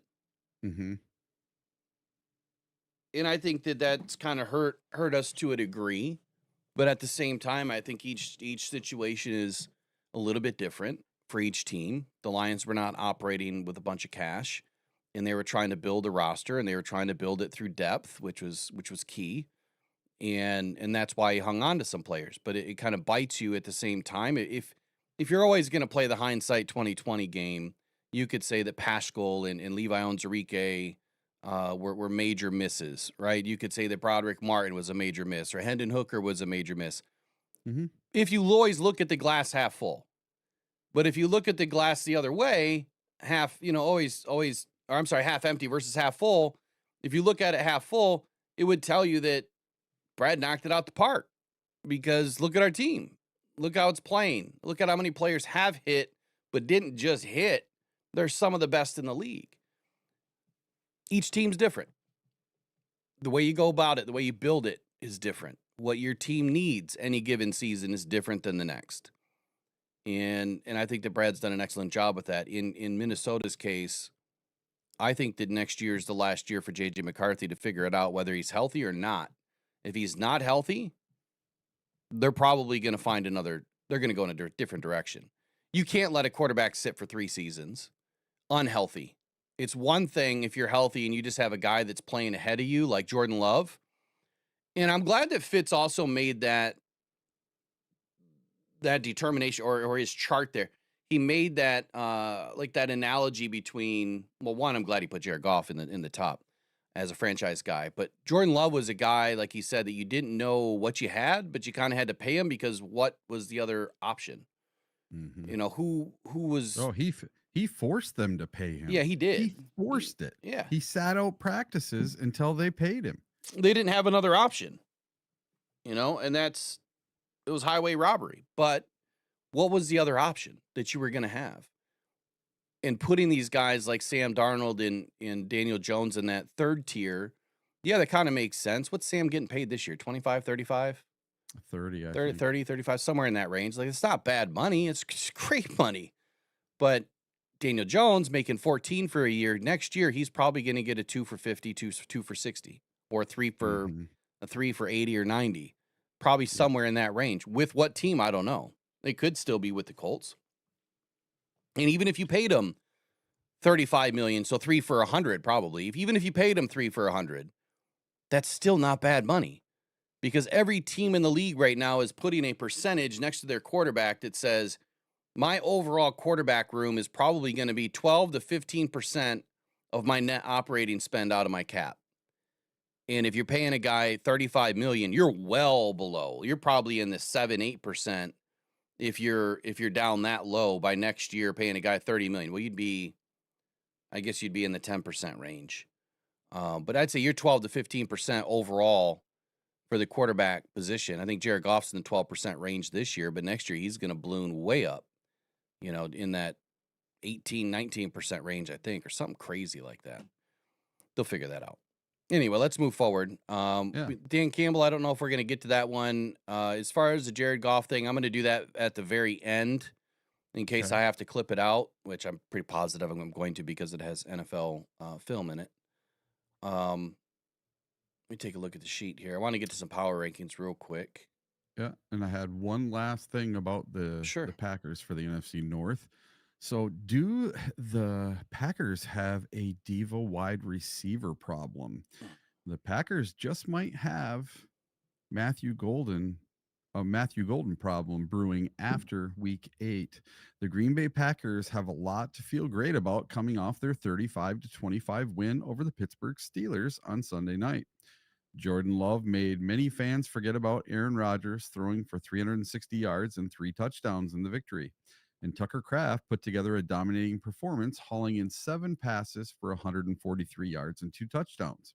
While the passing game was front and center in the Packers' win, it may be the player who didn't get targets drawing the headlines. Matthew Golden had a quiet night, catching 3 passes for 4 yards in the victory, and he may have indicated there is a problem on his hands, as Eli Berkovitz of 247 Sports noticed that rookie receiver Matthew Golden deactivated his Instagram account following Sunday night's win.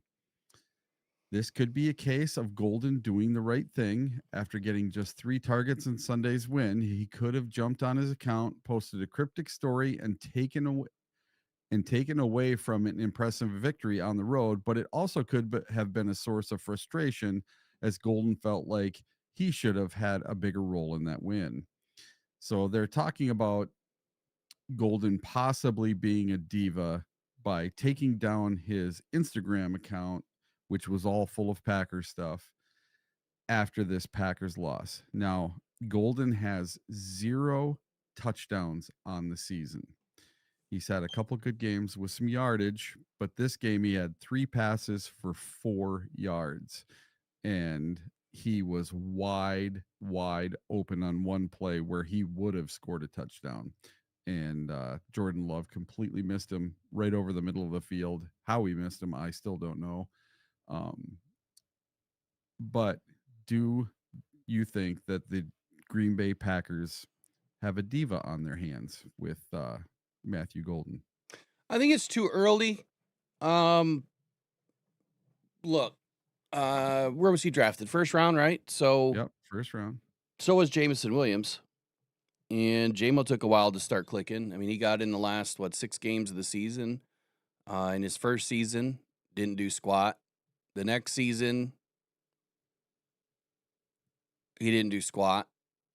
Right? What did he have? Like 400 or 500 yards his second season? Yeah.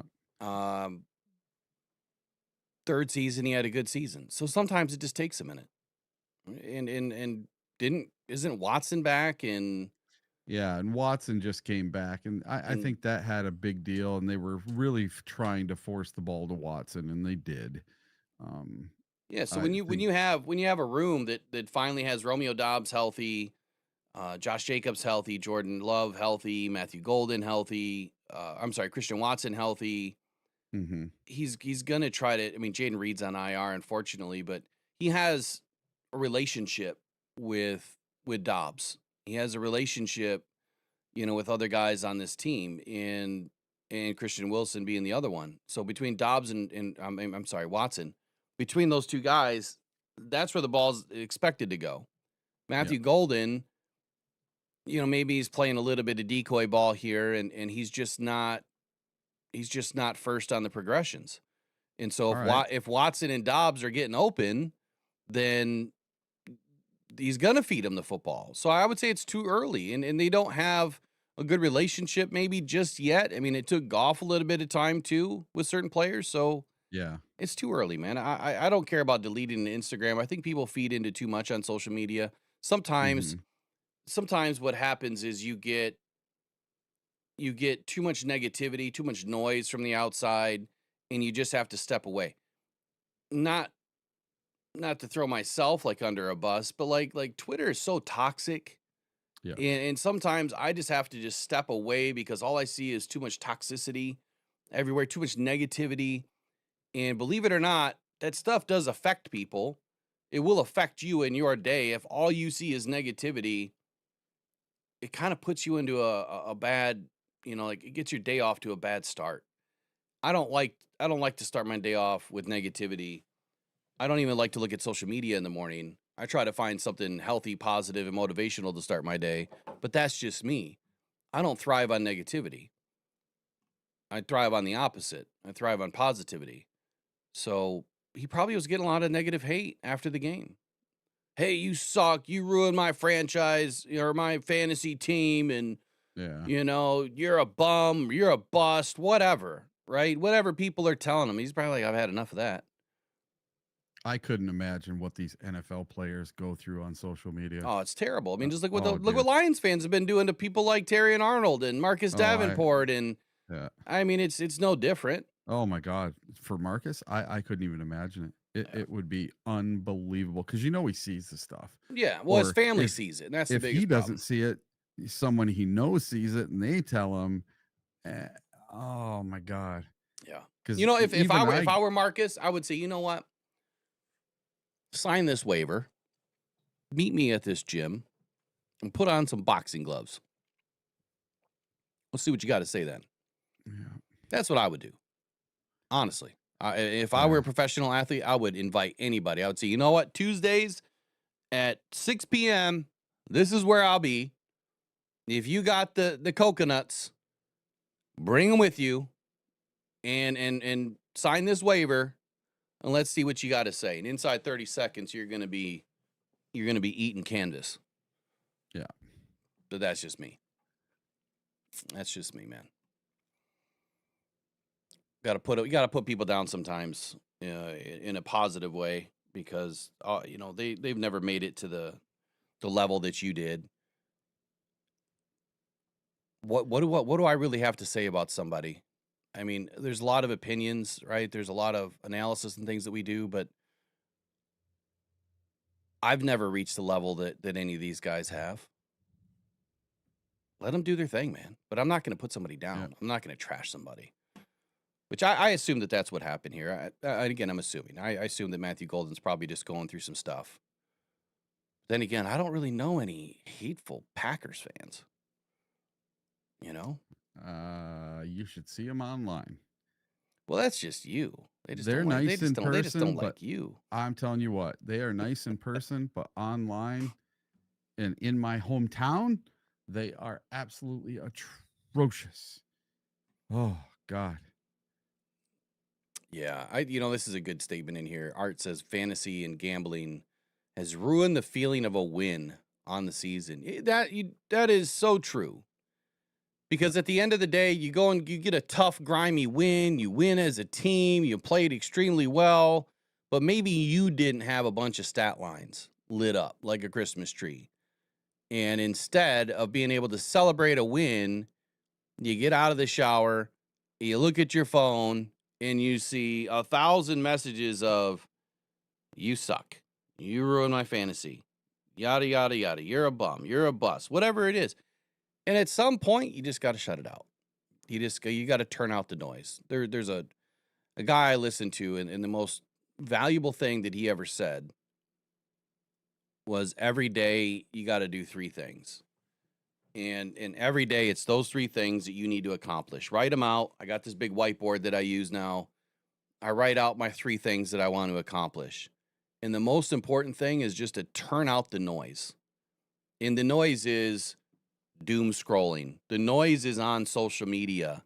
Obviously if you're in the media and you've got to, put stuff out there, that's one thing. But tuning out all the noise, watching TV, watching movies, all that stuff is noise. It distracts you from being successful. It distracts you from getting things done in life. And if you're constantly hearing the noise, it's going to get into your head. And then it's going to impact your play on the field. And that's what you don't want to see. So for guys like Marcus Davenport for the Lions, hopefully the noise doesn't ring louder than it should. I hope that he gets back and he does what he was meant to do this season, which is to finish the season and play at a higher level and help this team win. I think he's done that when he's been on the field. The injuries suck. But you know what? Everyone goes through injuries. It happens. And I do the cost per analysis. If you're paying the dude $3 million or $2 million and he plays half a season, that's a bargain. That is an absolute bargain, especially if he comes in and gets 5, 6, 7 sacks. That's an absolute bargain. It's not what you want. You want guys to finish the season. But go look at how many guys getting paid $20, $30, $40 million a year that are missing significant time. Even 1 game or 2 games is way more than what Marcus Davenport's getting paid. So you gotta take that into consideration. All right, let's get into some power rankings real quick. Yeah, you want to do the Athletic? No, I put a link in there. Oh, it's under my will topics. It just says Week 9 power rankings. Yeah, I didn't really jump into the Athletic. no, I did. I just looked at theirs. Yeah, I did have a statement on Daniel Jones too that maybe I'll save it for tomorrow or something. I know we kind of got off topic there. So power rankings by CBS Sports this morning. And I know that there's a lot of different ones out there. And none of them really match up. But I was really surprised at what I'm seeing here from CBS Sports. They keep it very short and sweet.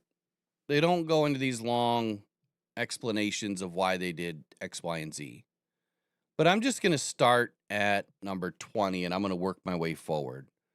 Washington looked terrible last night. Obviously, they didn't have Daniels in. And this is by Pete Prisco, by the way, one of our favorite analysts, right? Can't stand Pete. But there's a reason why I bring him in. Washington Commanders, they hung around with the Chiefs last night, but you can't blow early scoring chances and expect to beat the team on the road. They need Jaden Daniels back. No one expected them to win this game. Washington Commanders are ranked 20th on the power rankings. The Cowboys at 3 and 4 are behind them at 21. That doesn't make any sense to me. As electric as the Cowboys can be, I don't know where on any earth you're going to put them behind Washington or the Falcons or even the Steelers at 4 and 3. I just don't see how that works. So Washington's at 20. Falcons are at 19. Pete says that was a terrible loss to the Dolphins at home.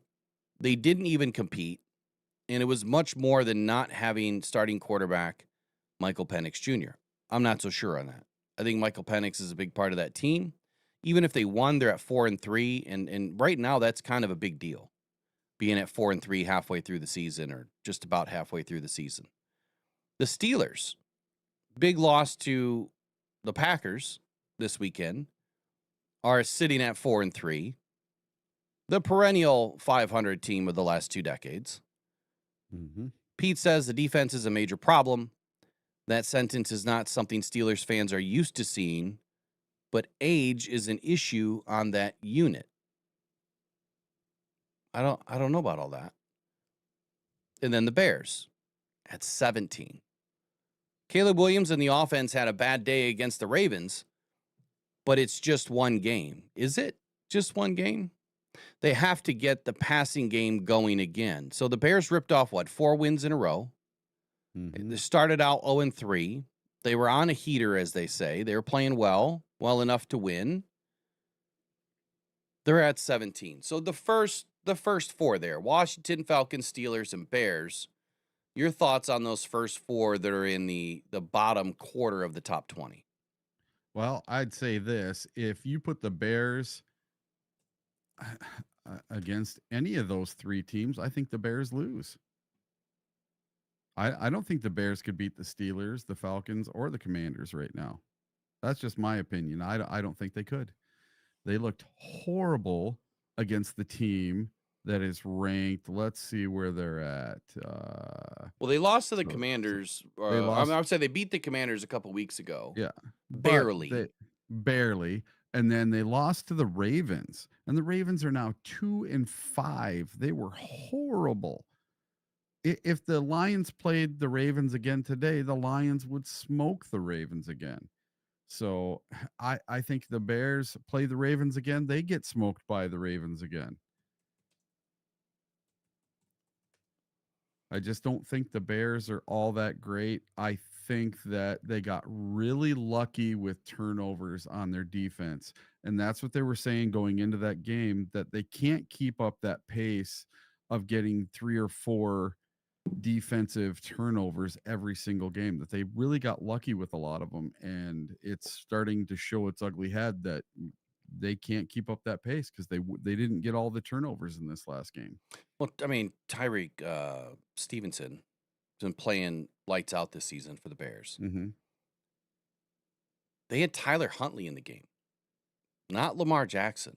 And Tyler Huntley went 17-22 for 186, a low passing affair. Only threw 1 TD. He took 2 sacks on the day. Derrick Henry ran for 71 yards on 21 carries, so low output per carry, 3.4 yards per touch.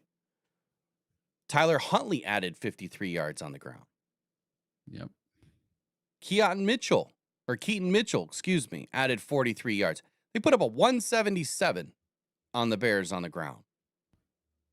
As a team, 5.1 average, scored 2 TDs. So they just got manhandled on the ground. Now, to the Bears' credit, they were missing a few players. Matter of fact, let me pull that up.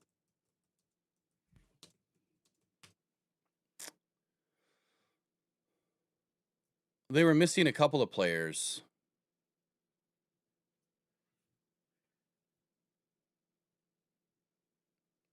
Quite a few, actually. Austin Booker, he was out. Roshan Johnson, running back, he was out. Cole Kmet, tight end, he was out. Amin O, linebacker, he was out. Tyreek Stevenson, their number 1 corner. I mean, playing as their number 1 corner, honestly. He's not, but he's been playing that way. He was out. And DeAndre Swift was questionable with a groin. So I don't even know what he did in that game. 45 yards, didn't have a great game. So they were missing 5 pretty important football players. Is it enough to lose? No. Because why? Because the Lions' next man is better than your best man. That's why. But the Baltimore Ravens were fairly healthy. Even though Lamar Jackson didn't play, He was only limited. He was listed as questionable, didn't play. The only player that they had out that's not on IR was Ronnie Staley. But Chibodia Awuzie, Zay Flowers, Kyle Hamilton, DeAndre Hopkins, Marlon Humphrey, their kicker or their fullback, Patrick Ricard, Devontae Walker, their wide receiver, everyone was back in. So the Ravens were fairly healthy. The Bears were not. I guess my only takeaway on this, and I really should have thrown the fifth team in here, the 49ers at 16. So the bottom 5, the bottom quarter of the top 20 is the 49ers, the Bears, the Steelers, the Falcons, the Commanders. If Jaden Daniels is healthy, I don't believe the Bears beat them a second time. They barely won that game. Questionable calls in that game.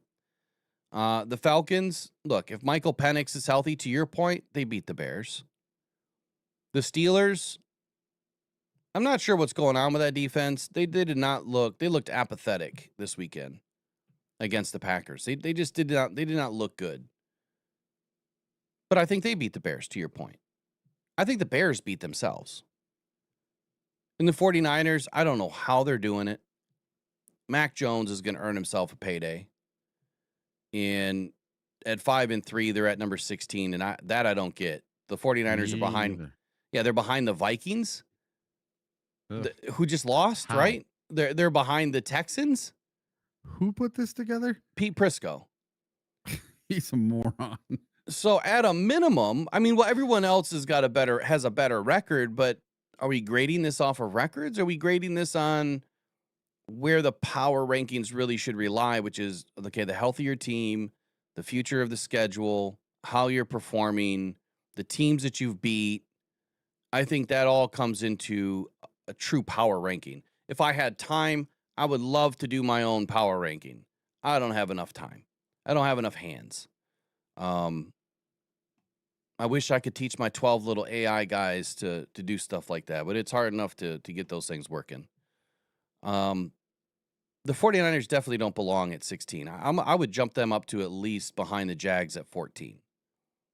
But I would say that all these guys, all these teams in the bottom quarter of the top 20, I would agree that they all belong there, except for the 49ers.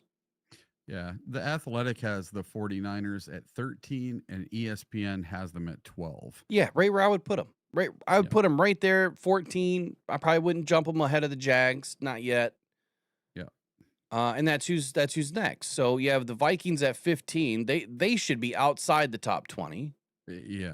100%. The Texans, how they jumped up 7 spots after the offense clicked in a big way against the 49ers, which gives them hope going forward. But now that unit faces a tough test against the Denver defense. You put them all the way up to 14 because they beat the 49ers? Yeah. Or no, I'm sorry.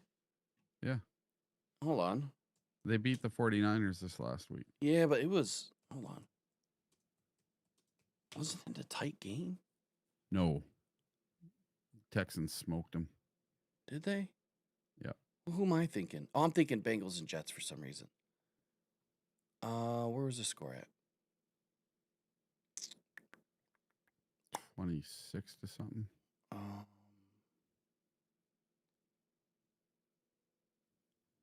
on a sec. Here we go. Yeah, 26 to 15. Yep. I mean, so it's not. I mean, okay, it's a great win. I'd have to go in and look at it a little deeper. It looks like Houston got on top of the second quarter. San Francisco couldn't score in the first or the fourth. I mean, it really wasn't that big of a beatdown when you look at it. Houston scores 3 in the first, 13 in the second, a touchdown in the third, and a field goal in the fourth. Like, that's not super impressive to me. The 49ers just scored 2 touchdowns with 1 2-point conversion, 1 in the second, 1 in the third, and they were held scoreless at 2 quarters. Wasn't that? I think the score is not indicative of the game, if that makes sense. Yeah. I know you said you call it a beatdown, but I think when you look at the score, it looks like that. Yeah. When you watched it, I thought it was. So let's move up to the next 5 here. Like I said, Vikings at 15, Texans at 14, Jags at 13, Chargers at 12, Eagles at 11. Wow. We'll start with the Eagles. Wow. Start with the Eagles at 6-2. It's amazing what happens when Saquon Barkley gets the ball. The offense has to be able to run the ball, even if Jalen Hurts has some nice moments throwing it. What do you mean has some nice moments? Like, I think Jalen Hurts has proven that he can throw the football. What is Saquon Barkley's injury status? I don't think they've said yet. He came out of the game, though. The last thing I read is that there was some positive news.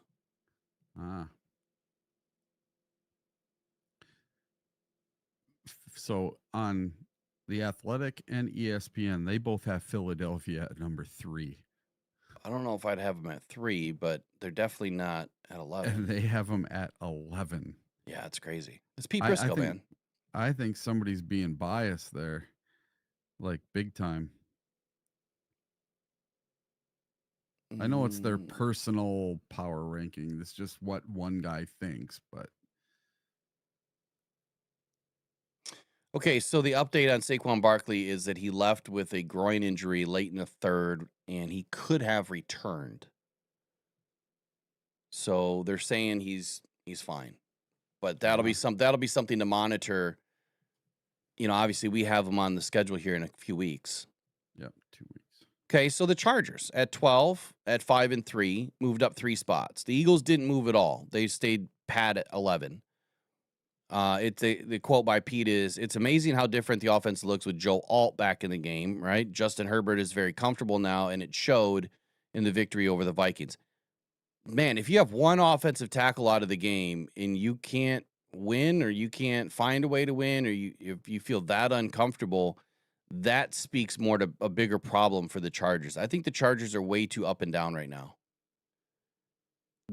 I thought they were going to be one of the strongest teams in the league, and they still could be.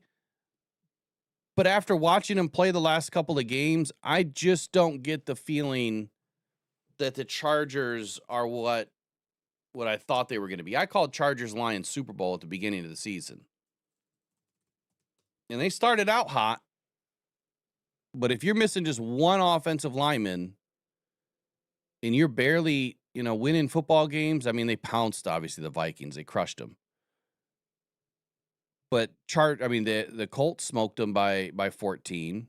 They barely beat the Dolphins by 2. The Commanders killed them by 17. The Giants beat them by 3. They beat the Broncos by 3. They beat the Raiders by 11. And they opened up the season beating the Chiefs by 6. Not huge wins as far as point spread against great teams. The Chiefs, always in week 1, seems to be not their greatest week. It really isn't for any team. By week 3, I think things are starting to kind of turn. Beating the Broncos was a big win, but they lost to the Giants and an unhealthy Commanders team.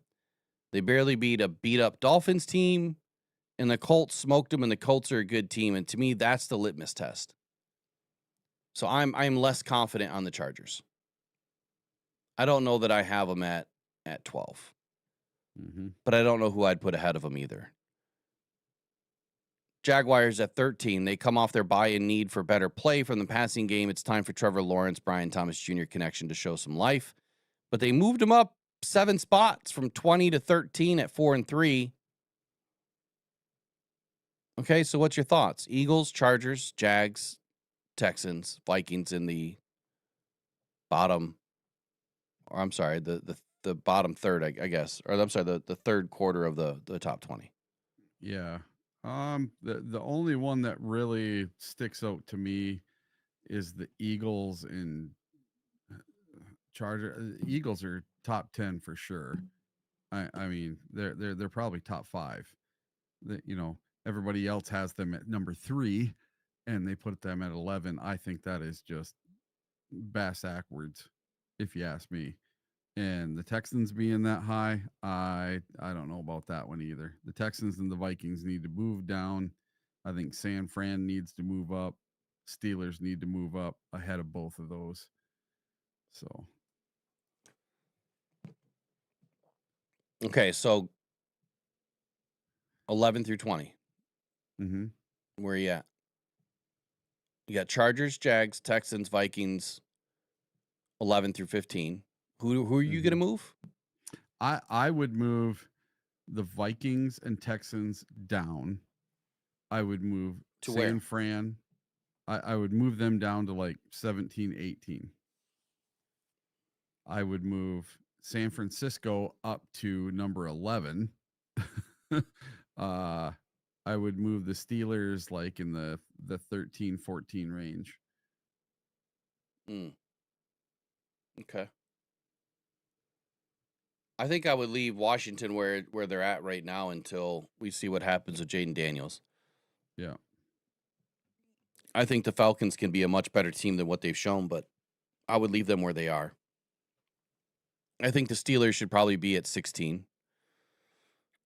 I would put the Bears at 15.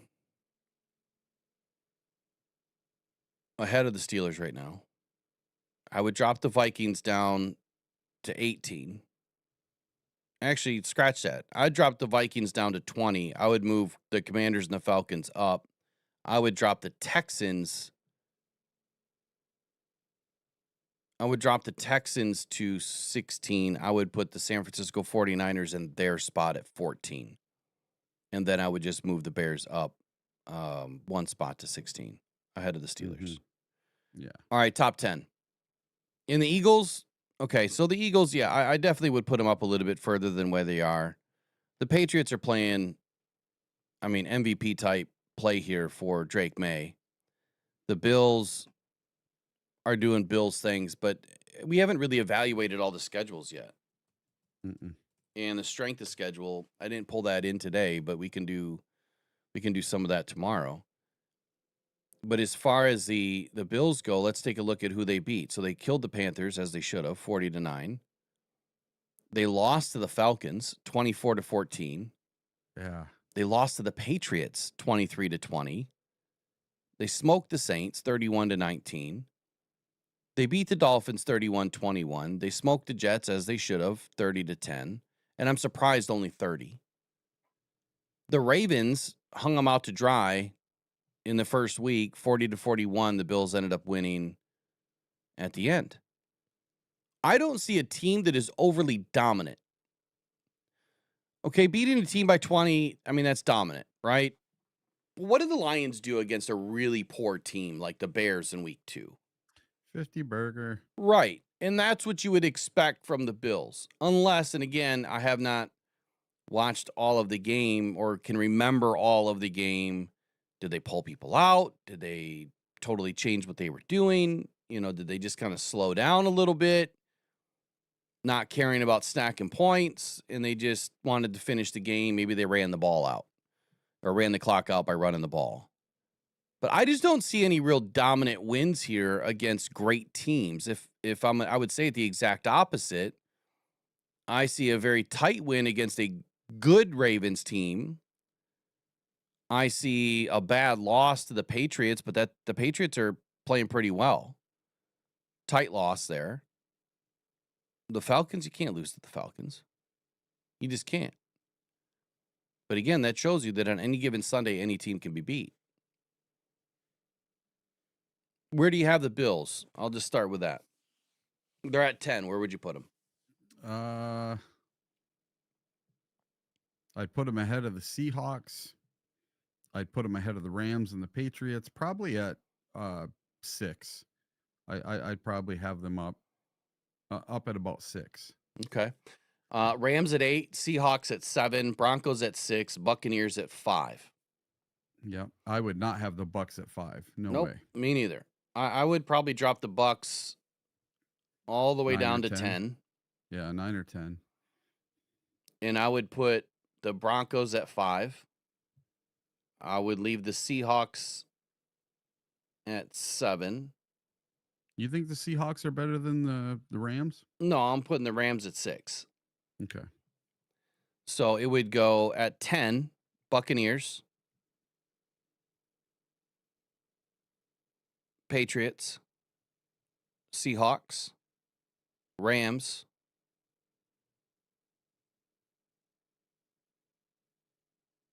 hold on. And then Broncos. Eagles, Yeah. then Broncos, and then I'm going to go Chiefs. Nope. Packers, Chiefs, Colts, Lions. Yep. I don't care about the record. Like, I don't care 5-2 versus 7-1. It doesn't bother me. I don't care about 6-2 versus 5-2 or 5-2 versus 5-1-1.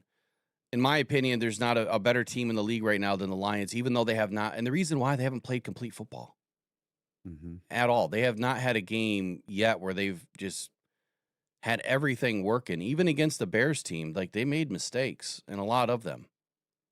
And you could see it. That they could have put up 70 if they were clicking. I would almost put a tie for one with the Colts. Like, I think the Colts are going to be a problem as long as Daniel Jones stays healthy. That's going to be a very tough team. So what is your top 10? I guess run it 1-1 or 1 to 10. Let me write this down too. Yeah. I don't want to forget. For me, I have to put the Colts at number 1 right now. And the reason is they have the largest point differential in the league right now. Their defense is playing lights out, and their offense is matching them. They have the number 1 offense in the league right now. They have one of the best defenses in the league. When you have both those things going for you, I don't care if you have Daniel Jones at quarterback, Indiana Jones. It's working. And for right now, until I see something different, I have to leave them at number 1. And then number 2, I would put the Detroit Lions. And then I would put the Chiefs at number 3, the Eagles at number 4. I would put Bo Nix and the Broncos at number 5, the Packers at number 6. Then it would be the Bills at 7, the Seahawks at 8, and the Patriots at 9, and the Bucks at 10. So that would be my top 10 real quick. Okay.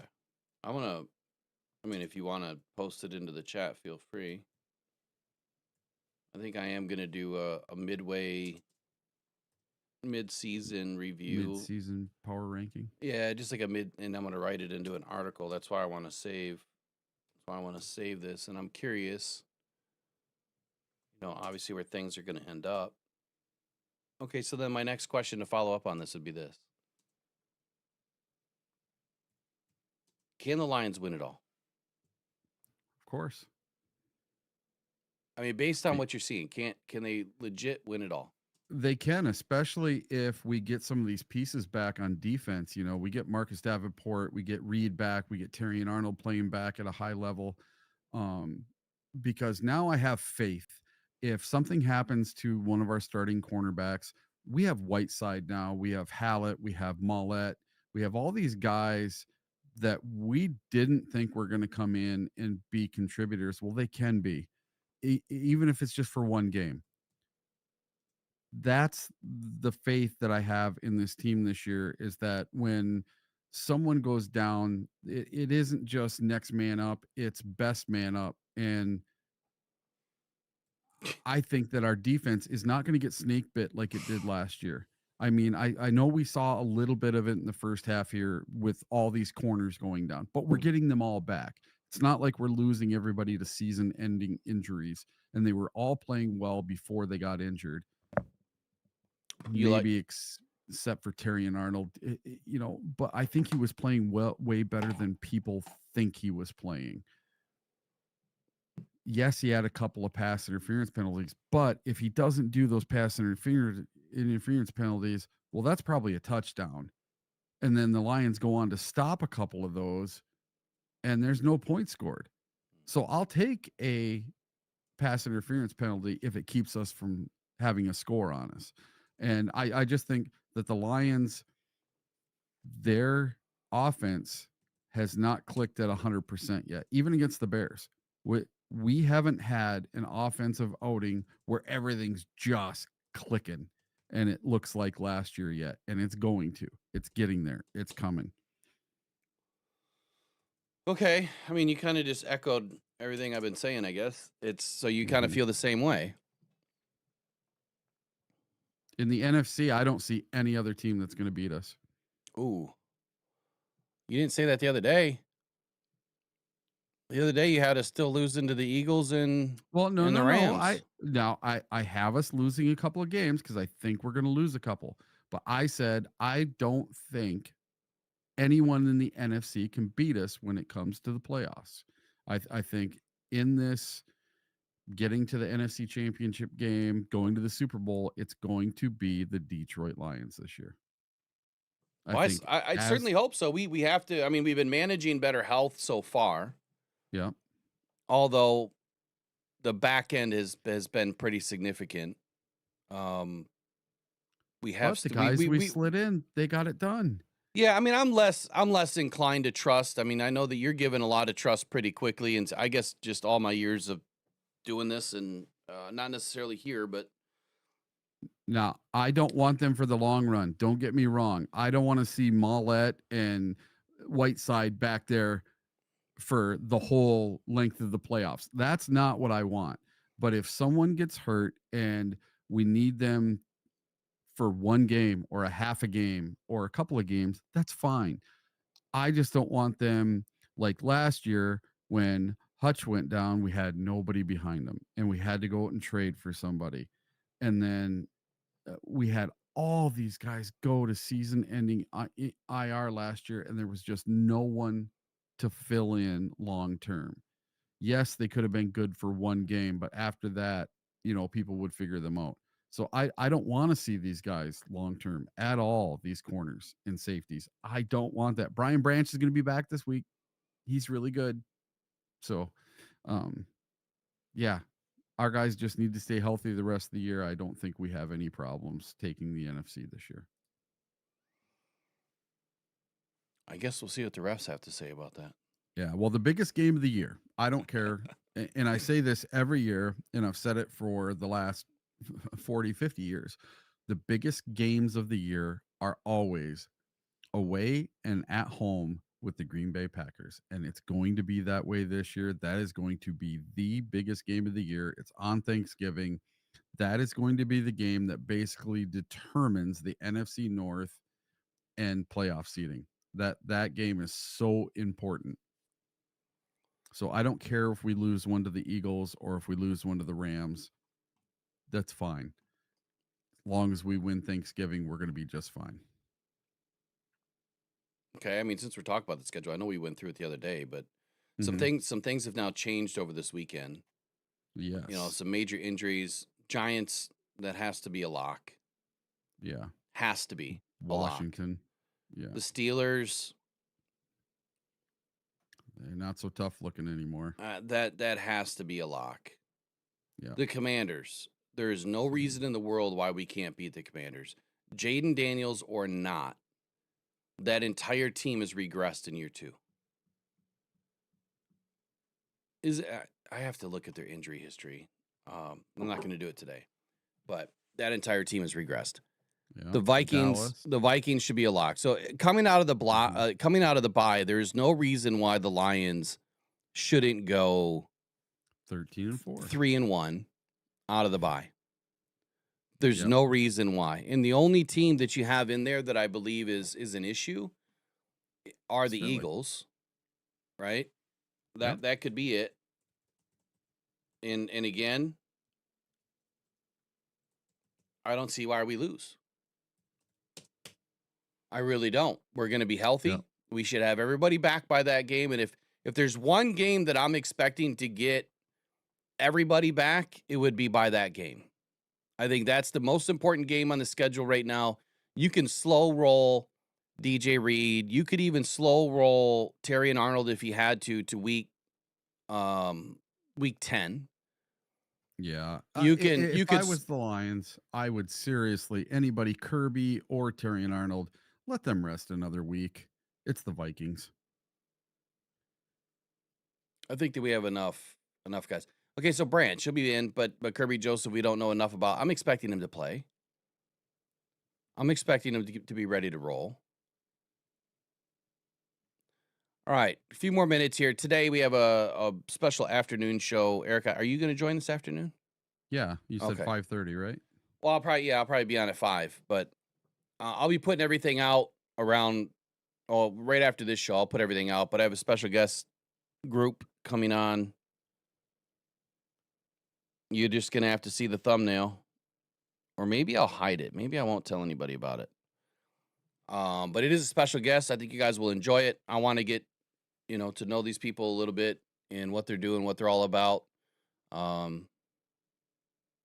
Let's just say you should know them, at least by now. The last conversation of the day. Calvin Shepard. Mm-hmm. Okay. Calvin Shepard, I know that people are already talking about him potentially moving on to get a head coaching gig after year 1 of being a defensive coordinator. I get it that people need to print stories. They need to get clicks. I can't talk. Clicks. Pause. Wrong movie. Yeah, wrong movie, right? The thing is, they did the same thing with Aaron Glenn, but Aaron Glenn didn't have the success that Calvin Shepard has had in year 1 as a defensive coordinator. I don't see why or how Calvin Shepard would be flirted right now as a head coach when he's only been a defensive coordinator for half a season. He's been a positional coach before that. He was a player before that. How on earth would any team, and I'm not saying anything against Calvin Shepard. Like, I do believe his trajectory is there. It's just not after year 1 for me that I don't see where he's going to move on to be a head coach in the NFL. If he has success for a couple of seasons, then yes. Do I think he'll get an interview or 2? Probably. But I think that begins the process. Aaron Glenn did not get offered a job until his third go around, right? While he was a Lion, it was his third go around that he finally got offered a job. Ben Johnson, I mean, for lack of rumors to try to look up and dispel, he really wasn't offered a job, I think, until his second go around. There was some conversation, wasn't it, about Washington in the first, was it 2023? Yeah, it was after the NFC Championship game. Yeah, that they were in the air, and he supposedly canceled the meeting and on the flight to go there. But he wasn't really offered a job, if I remember the story correctly. They were just meeting again. Yeah, it was supposed to be an interview or whatever, and he just had second thought. But they were coming to offer him the job. So they say. So it was reported. We'll never know. Yeah. So I guess think they really wanted. I think Washington was head over heels for Ben Johnson. I don't know. I mean, they went with the defensive-minded coach. So that part doesn't add up to me. Yeah. I don't think that Calvin Shepard gets a job after the first season. Are there going to be jobs open? Probably. Yeah. Right? I don't know how many. I mean, it seems like 4 or 5 jobs open up every year, but I don't know if there's going to be that many this year.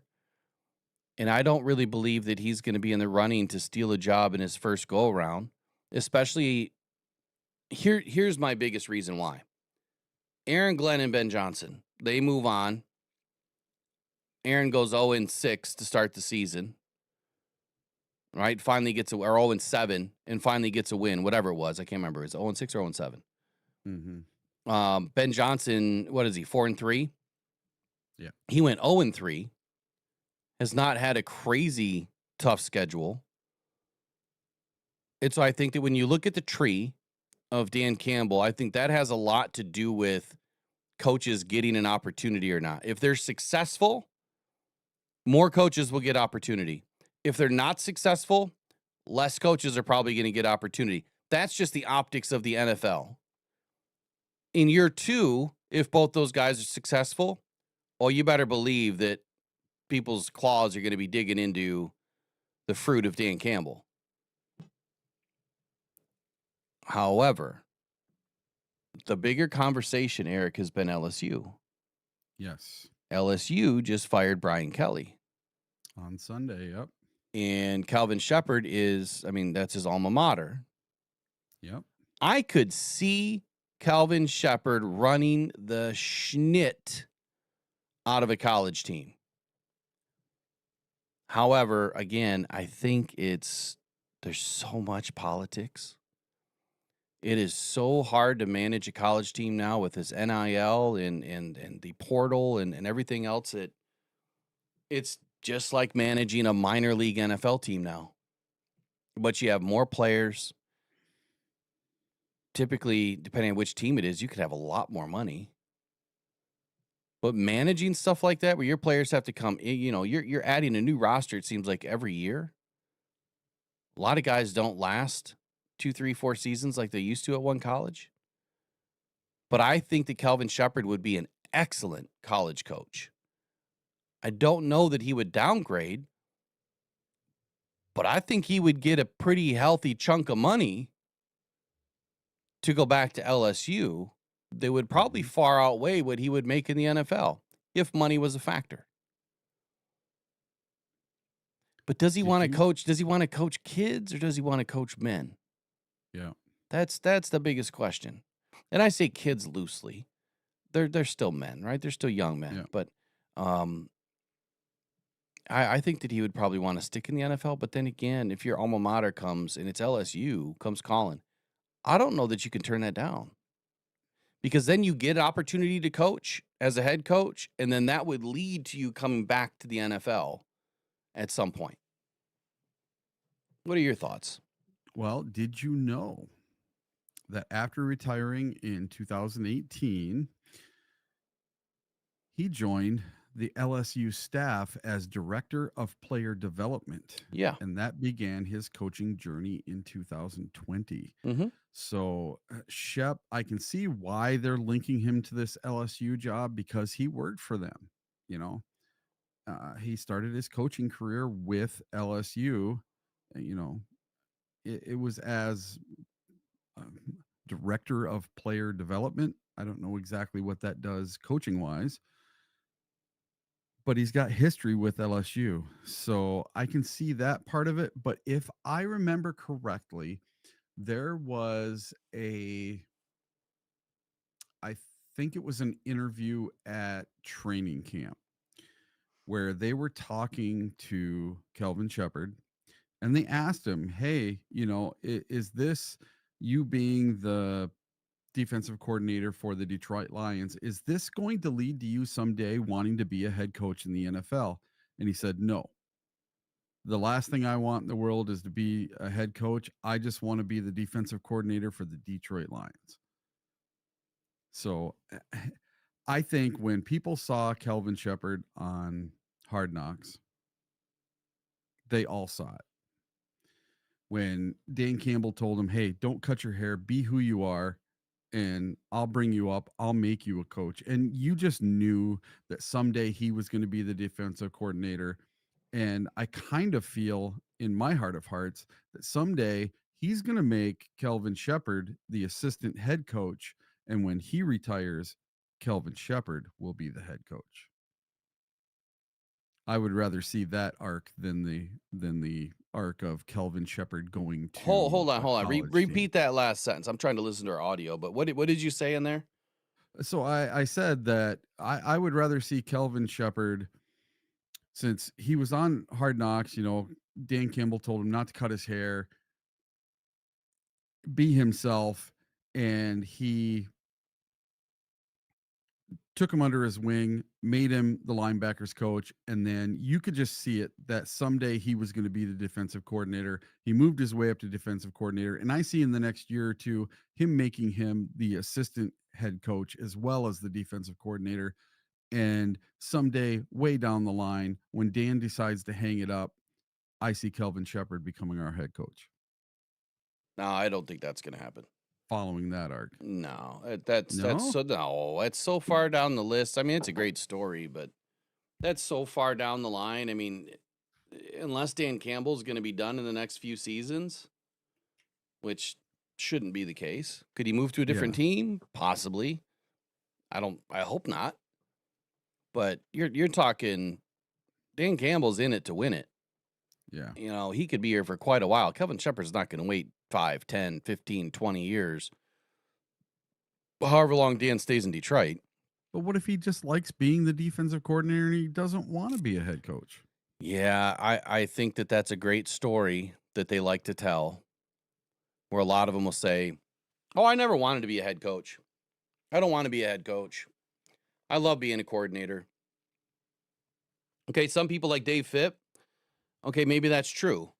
You know, he's a special teams coordinator, so he's never been offense defense coordinator. I don't know how many special teams coordinators have ever made it to the rank of a head coach without having some sort of a head coaching gig in a lower degree, you know, as far as like college first and then moving on, you know, to the pros. I think Harbaugh's the only one that's done it. Straight from coordinator, from special teams coordinator to head coach in the NFL? Yep. Which one, Jim? Yeah. I think he was the only one because somebody was talking about that on a podcast or a thing that Jim was the only one to do it. So he went from offensive consultant at Western Kentucky to the Oakland Raiders quarterbacks coach to the head coach of San Diego. Oh, okay. So he was never a special teams coordinator. Maybe it was his brother. Was it John? Let's see. That's interesting though. Like, and if it is only one, I mean, I think that kind of gives you the idea that it's really, really tough to do. Yeah. All right. So he was a special teams coach and secondary coach at Moorhead, and then he was a special teams coordinator at Cincy. Yeah, and then he was a special teams coordinator defensive backs at Indiana. Then he was special teams coordinator at Philly Eagles. Then he was defensive backs coach for Philly. And then he was the Baltimore head coach. So he went to the defensive side of the football before going, you know, up. He went from special teams defensive back coach, which that's still a huge leap, but wow, did they hit a grand slam with that. I think he's been an excellent coach. Okay, so if we're talking about coaches that could potentially leave the Lions next season.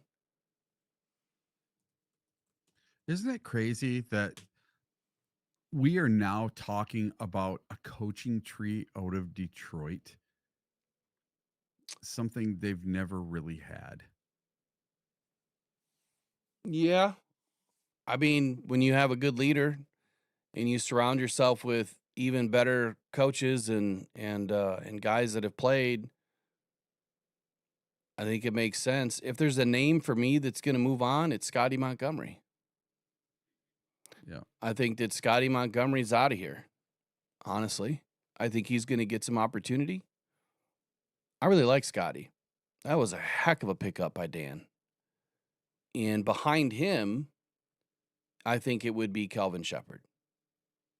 Even though Scotty Montgomery right now is the assistant head coach, wide receivers coach, the only way that I believe that he stays in Detroit is if, let's say, something doesn't work out with John Morton. If something doesn't work out with John Morton, I think that Scotty Montgomery slides in as the next OC. And then beyond that, well, then I think it's a race between Calvin Shepard and Scotty Montgomery, which one, you know, turns up as a head coach in the NFL. I would say Calvin is probably in Detroit for at least the next 2 seasons. So this year plus 2 more at the most. Unless he goes to college, unless he drops down. If he only wants to coach in the NFL, he's probably in Detroit through 2027, and then he'll probably be out of here. That's just my guess. And, you know, part of my thinking there, Eric, would be this. I think that Kelvin Shepard respects the game enough. I mean, I think he respects the hell out of the game. And I think that he respects his players. and the coaches around him and the league as a whole, I think that if Kelvin wanted to take that next step, he would want to be overly prepared. I don't think that he would want to just jump because something was offered to him. I think that he would be just as scrupulous as Aaron Glenn and maybe Ben Johnson was to make sure it is a right fit for you. Just because a team is wanting you to be a head coach doesn't mean it's a good fit.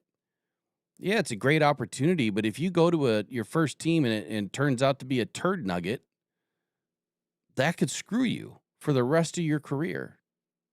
You might not have another head coaching gig after that. So I think that he's going to be intentional with his decision making and make sure it's the right opportunity. And that's where I think dropping down to the college ranks and being a head coach will give him that opportunity to widen, his knowledge. And then I think behind them two is Hank Fraley becoming an offensive coordinator. I think that Hank is probably next in line to be some sort of a offensive coordinator, whether it's with the Lions or somebody else. Last year, I think he had one interview in Seattle, if I'm not mistaken. Yeah, he wanted to be an OC. Yeah, so if something doesn't work out with John Morton, I think just because of the way things are set up right now, I think it's Scotty Montgomery and then Hank Fraley. And then behind them, I think you're going to see, a guy like Tashard Choice move up, right? I think he's going to continue to move up. Running backs coach could end up, adding something like, assistant head coach to his name at some point in a couple of seasons. It all depends on who stays, who goes. But then you look at guys behind them. You have Seth Ryan, David Shaw, Marquez, Tuiasosopo. I can't say his last name ever. Tyler Roll, Bruce Gradkowski, Steve Oliver, Justin Mesa. You have Caleb Collins, defensive assistant. Sean Dion Hamilton in the linebacker room. He could end up being a defensive coordinator at some point. I think that we have a lot of good. You have Casey Rogers too. He could be the defensive coordinator at some point. Yep. So to fill in Calvin Shepard's boots, I think it would probably be Casey Rogers, then Sean Dion Hamilton behind him. They speak so highly of the way that Sean Dion Hamilton is leading these guys. Well, what an interesting move that was too, right? Being a linebacker one day and then say, you know what, I'm just going to go coach. Instead of getting cut, they offered him a job. And that's totally changed his life. I think we have a good tree. I don't think it's as stacked as we necessarily should consider it to be. I don't think we're going to have a lot of guys jumping ship extremely fast. My biggest wonder is, let's not forget about Deshea Townsend. He's another one that I think is in that immediate circle of guys that could move on over the next 3 years or move up in the next 3 years. What about David Shaw? What's going on with David Shaw? Hey, he's a former head coach. Right. And he's an extremely intelligent dude, offensive-minded coach. I'm wondering if something doesn't work out with John Morton, if David Shaw is the immediate call, or you got a three-way,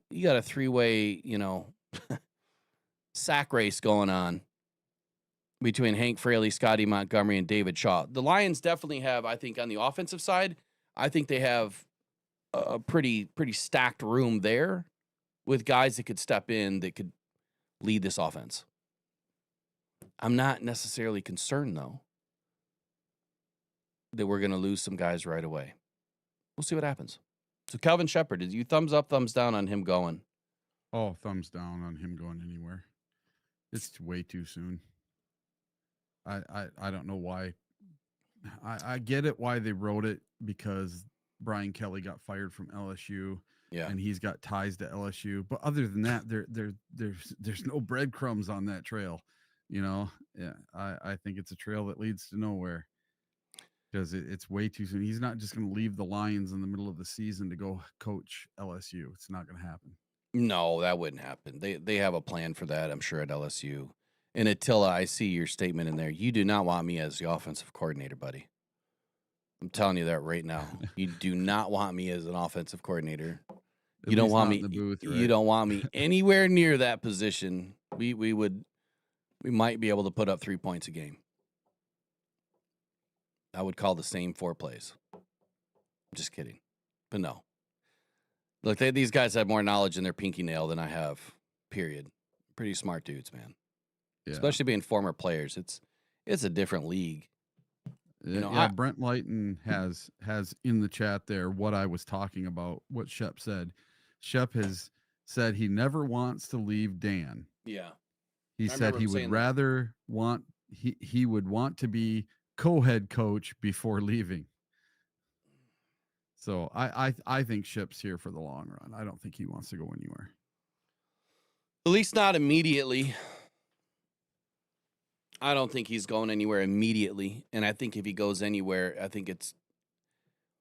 if he goes anywhere next year, LSU does make a lot of sense because of the ties. And I think it makes a lot of sense for his, like you mentioned, his arc. I don't necessarily feel like, and this is not a slight against Kelvin. I'm repeating myself when I say 1 year is not enough time as a defensive coordinator, in my opinion.